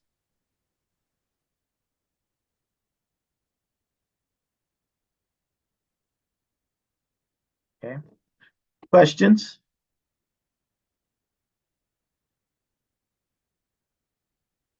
Okay.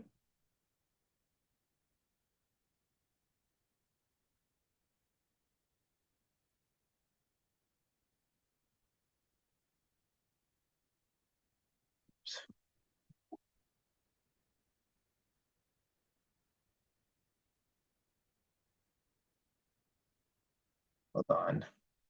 Did I do that right?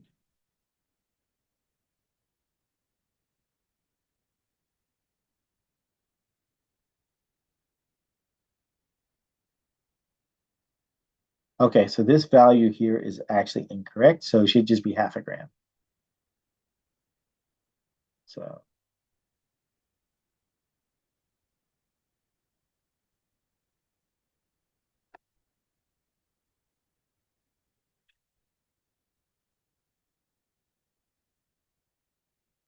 sorry, I got carried away with my zero. So that should be 0.5 grams. Okay.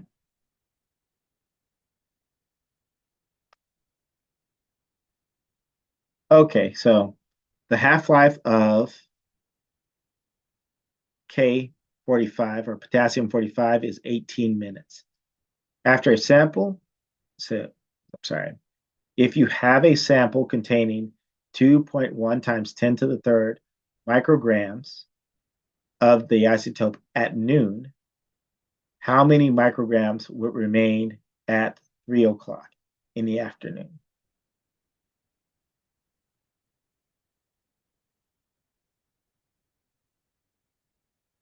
Okay, so let's think about it. So we're going from noon, we're starting at noon, and we're going to 3 o'clock.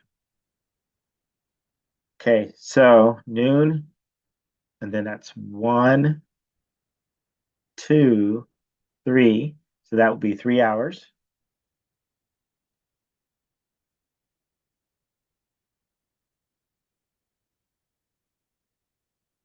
How many hours are in a minute? Or how many minutes are in an hour? It's a long day.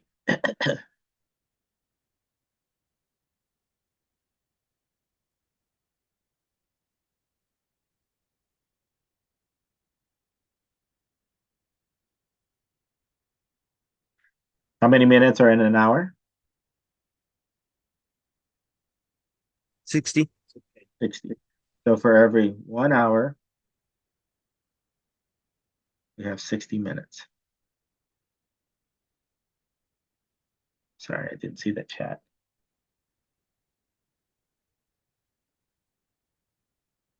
Sorry about that, Chanel. I didn't see you say it earlier. Okay, so then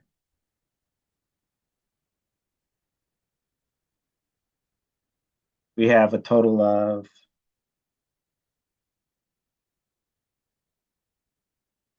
180.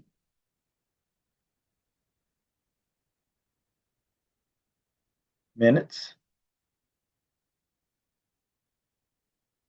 So if we divide that by 18, and that would give us our number of half-lives.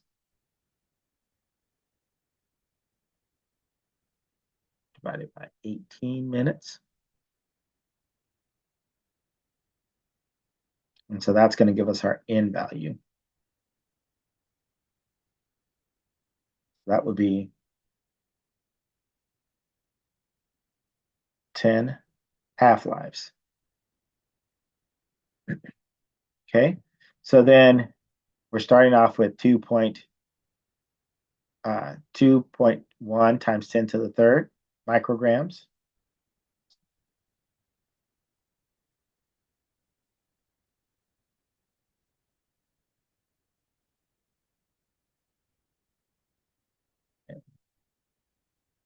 This funny looking U, that means micrograms.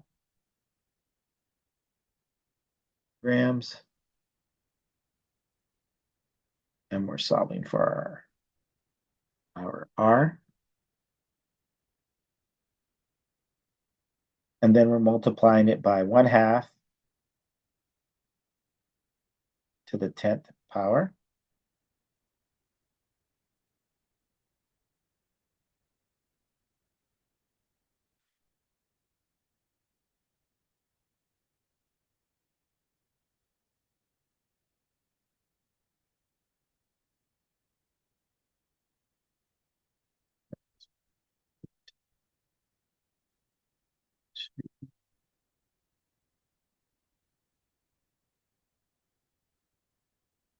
Two grams. You mean Two 2 mi- micrograms? 2 micrograms. 2 micrograms. That is correct. So we should have 2 sig figs. So we'll end up with approximately 2.1 micrograms.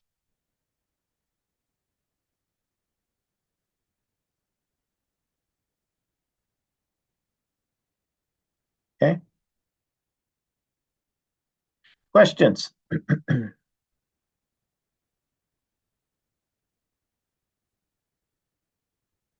Okay. Let's go and clear this.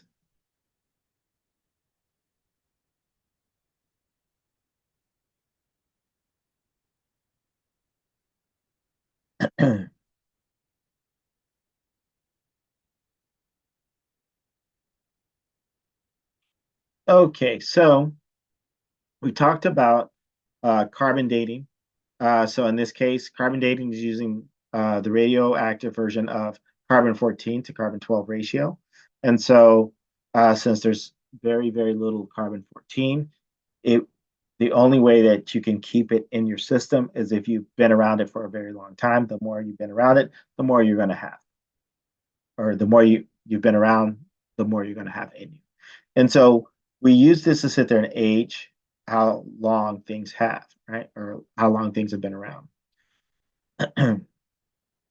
And so that's carbon dating. Oops, sorry, got carried away. So in nature, there are sequences of nuclear reactions that are going to occur naturally. And so what happens is that you'll have a breakdown and it'll continue breaking down until it gets to a stable isotope. The term transmutation it just basically is converting of an atom from one element to another by means of nuclear change. So this is an example. So if we have uranium-38, it will actually decay, but it takes about 10 to the 9th years to sit there and decay. But it'll decay till thorium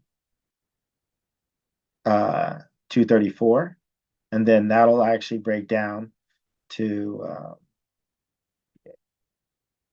I have to look up PA because I don't remember it off the top of my head.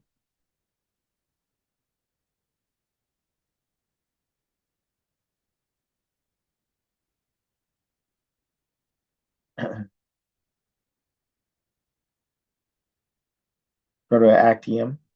So a protoactinium, and then that'll decay to uranium 234, and then that will decay to thorium 230, and then that'll decay to radon 226, and then that'll decay to radium 226, then radon 222, and then that'll decay to polonium 218, and then that decays to acidin 218, and so on and so forth. So in other words, it'll go until it finds a stable form. So it'll keep breaking down until it gets to a stable form. In this case, would be lead.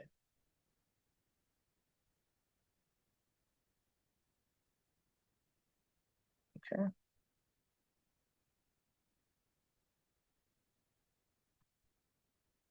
Okay, so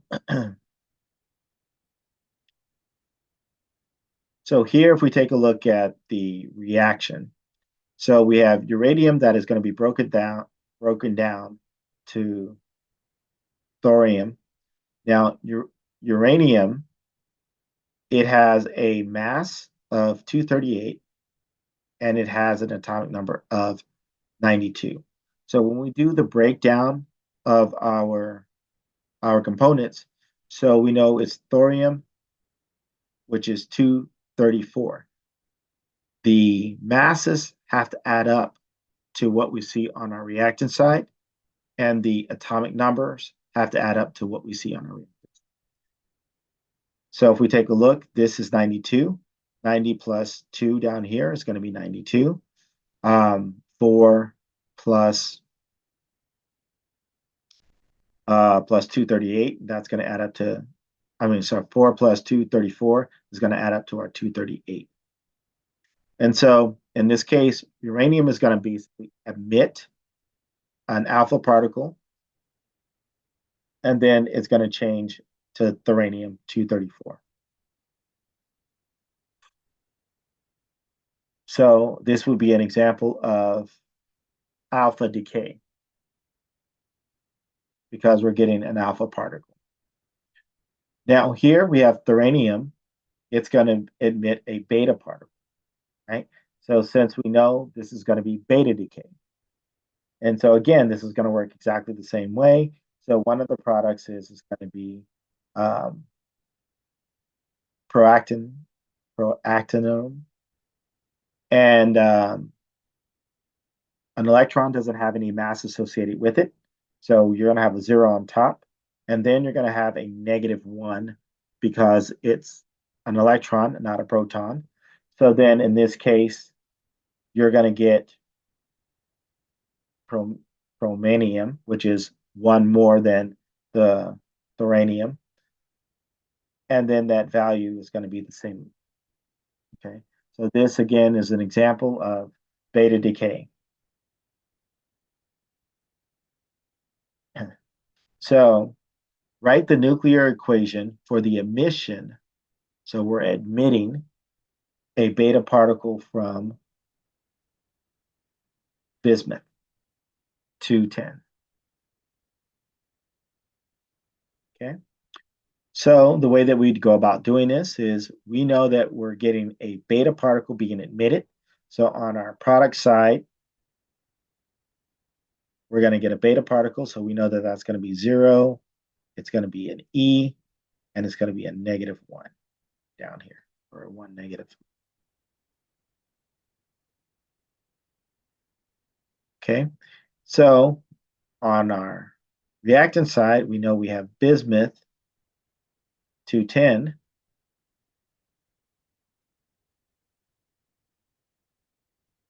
$83. So then what would be the product?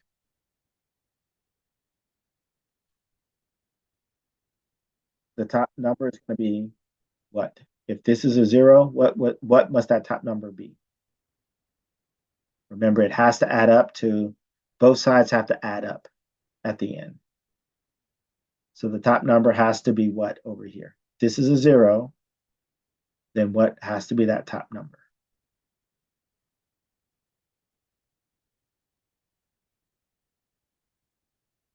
Zero plus what equals 210?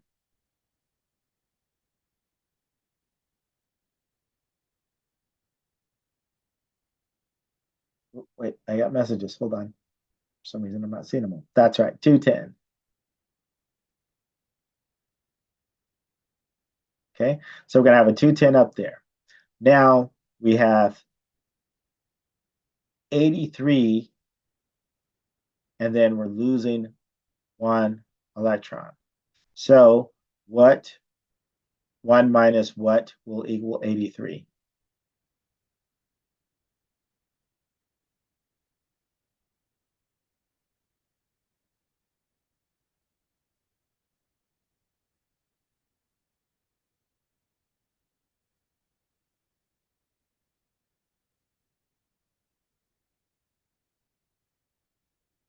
How about 84? 84 minus 1, doesn't that equal 83? Okay, so what has an atomic number of 84? So let's go to our periodic table. Maybe.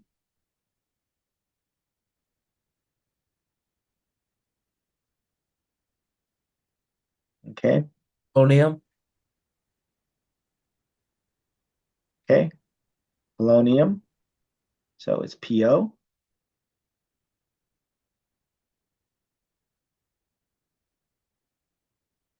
Okay, and that's all there is to it. Okay, so if it's a beta particle, remember it's always going to be 0, E minus 1.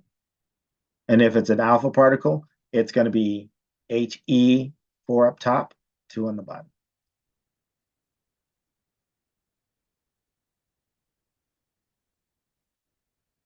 Okay. Okay, so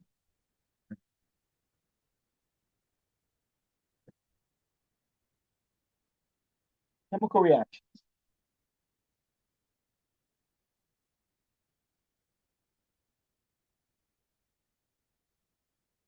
Chemical reactions, they're going to be properties of the isotopes.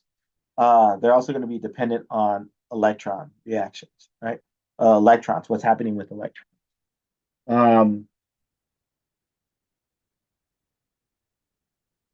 And then they're also going to be dependent, as I said, they're going to be dependent on the electrons, since the electrons on the outer shell of the nuclei. The atoms are going to keep their identity, but the compounds themselves are going to change. And the amount of energy overall, the grand scheme of the amount of energy, is always going to be relatively low. Nuclear reactions, so they're going to be properties of different elements, right? So they're going to be isotopes of different elements. They're going to be radioactive, and it's going to be independent of the state of the chemical combinations that you have. It's going to result in different forms, the formation of different elements, and the amount of energy is always going to be really hot, relatively high. So very, very high energy. Excuse me. So when we talk about nuclear bombardment, So that's just basically that's going to be energy uh, energy being directly targeted towards a large nucleus. We can also induce radioactivity. And so the way that you could typically do that is by the addition of alpha particles. So you're basically putting in alpha particles in the situation. So in this case, in the case of the alpha particle being added, we have, excuse me, we're going to get the formation of carbon. Carbon 12 is going to be made stable. So you're going to get a stable nuclei, which carbon 12 is a stable one. And then you're also going to get the release of a, a, a neutron. So we talk about positron. So that's just going to be a subatomic particle with a charge of plus. That's positive, positive. Okay. So it's a subatomic particle with a charge of plus. And it's about the same mass of an electron. So a positron weighs the same as an electron, but it has the charge, a positive charge, instead of having a negative positron. So the particle accelerator is going to be a device that uses the electric field to increase the kinetic speed of particles that can bombard the nuclei. So in this case, when we talk about nuclear bombardment, we're using a particle accelerator to sit there and shoot a particle into the nucleus to cause that decay to happen. And so they do this in a linear. So in the case of linear, they need a lot of area to sit there and to do the nuclear bombardment. But if they use the circular design, you can use a smaller, it can be done in a smaller area, smaller distance. Transuranium elements, so those are elements whose atomic numbers that are going to be greater than 92. The way that we use radioisotopes, we use them in medicine. You use it in battery-powered smoke detectors. You also use it for preservation of food. We use it in various industries as well, so industrial use. We also use it for scientific research, archaeology, carbon dating, stuff like that. Study of water distributions in plants, study of metabolism in humans. So we use it for quite a bit of things. So this is just basically a smoke detector. So a smoke detector basically works. So this is designed so your radioactive source is down here, and so your ions are basically being used to sit there as a detection molecule. And if you get smoke, then it sets off the alarm that interferes with that stream of ions. And so your sensor here basically will recognize when smoke is present. Okay, nuclear fission. So fission is when you're breaking down your components. So basically, you're going to use a neutron to break down a neutron particle to break down uranium, and then you're going to end up with your product. So in this, you get strontium 94. You also get xenon 139, and then you end up left with 3 neutrons. So here you only need 1 neutron to sit there and cause this fission reaction to occur. And as a result of it, you end up with 3 neutrons. And so those could be used for further fission. And so you can get chain reactions as a direct result of that. So 1 gives us 3, and so on and so forth. And so you can imagine how much energy is going to be released in instances like this. So starting with, 2 nuclei, you could sit there and and cause a huge amount of energy being produced. So critical mass is going to be the minimum quantity of fusible material required to sustain that chain reaction. A breeder reactor is just a design of to create a new fissile nuclear fuel from a non-fissile isotope.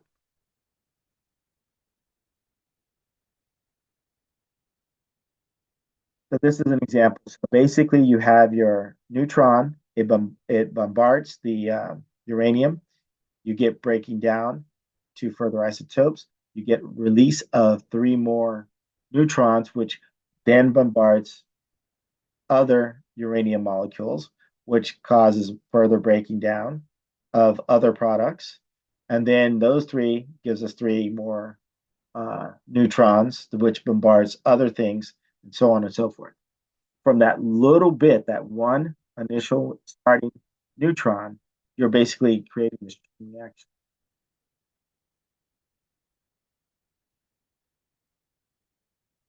So, nuclear power plants. So, in a lot of places, a lot of the power plants that are currently being used because you get so much energy from the production of nuclear fission that it's able to sit there and utilize. You have a small area. It doesn't take as much space to sit there. You're not putting pollutants in the air, things to that extent. Uh, Although there's radiation and all that radiation has to be contained. Otherwise, there are other issues. So in those cases, you're going to be using the nuclear reactor as your source of heat. And then you're just basically going to be doing heat exchange with water. So you're changing water to steam. And then steam is going to be turning turbines, and that turbines are going to be producing your electric energy. Now, the fuel is going to be fissile material. So you're just going to basically start those chain reactions. Um, you're going to have control rods, which are going to absorb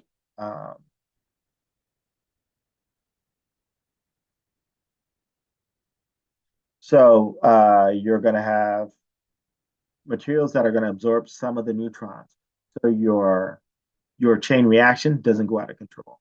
And so it kind of controls that rate of reaction that is occurring. And you're going to have what is also called a moderator, which is going to be substances that are going to slow down the production of the neutrons without absorbing it. So you have control rods and your moderators. Both of those are going to be controlling those neutrons.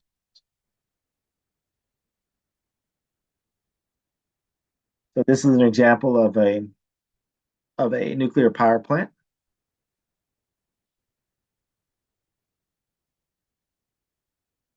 And so, all of the heat that's being generated and stuff is like, that's going to be the steam that's going to be produced. Then that steam is going to come in here. It's going to get cooled down. So you're going to get basically the water exchange and stuff like that, your cooling tower. And then it gets pumped back into our system, gets heated up. That's going to turn our turbine. The steam is then going to get cooled down. And then that cycle begins again and again. So pros and cons of using nuclear reactors. The pros, you can produce a lot of energy output per mass. There are no greenhouse gas emissions.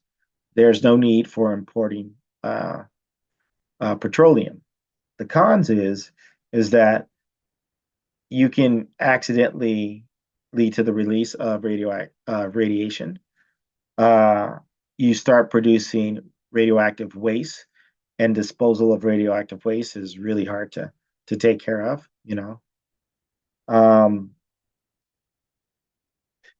You can use nuclear fuel irresponsibly, and bombs, things to that extent as well too. So those are some of the cons. So if you look at the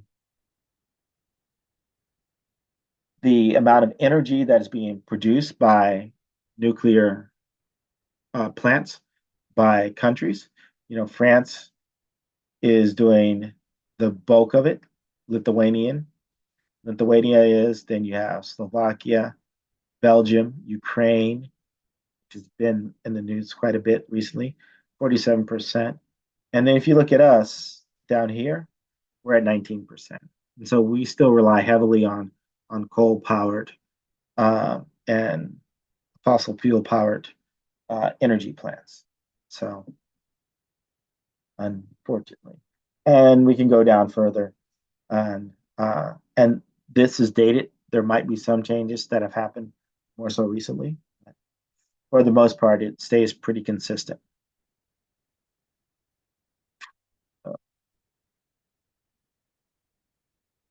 So we also have nuclear fusion.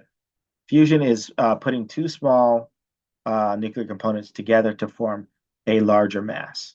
So like when we split, we were breaking down a larger one to a smaller one. This one we're putting two together, two small ones to form a bigger. So this is something that had been pipe dream for a long time. We hadn't figured out ways to do it until recently. And so here we have deuterium and we have tritium. So these are two isotopes of hydrogen. And so what's happening in this case is that they're being fused together to produce helium or an alpha particle. And then they'll also generate a neutron. Now, in this case, you're not producing radioactive waste. So one of the benefits of this process. So no production of radioactive waste. It's going to require a high temperature to kind of get it started and sustain that reaction. And some of the advantages of fusion over fission is that you get more energy that's going to be able to be produced per unit of mass. You're going to have abundant supplies of those isotopes, those smaller isotopes. We can synthesize those. There's a lot of them are readily available. And you have no radioactive waste that's a result of it. Now, the disadvantages are extremely high temperatures are required. No substance is known. No substance known can hold the reactants that are required to the required temperature. So we know that we've been able recently to overcome this lower part. So that's been something that we've been able to do now. So this is a doable process. They've been testing it out. They've been scaling it up to see how much more we can actually get from it. So this is going to be pretty exciting over the next couple of years, what's going to come from this scientific endeavor. So pretty excited about it. Are there any questions? Okay. So if there are no questions, I am actually going to let you guys go because we've covered 2 chapters. So we did chapters 5 and chapters 20. So pretty productive.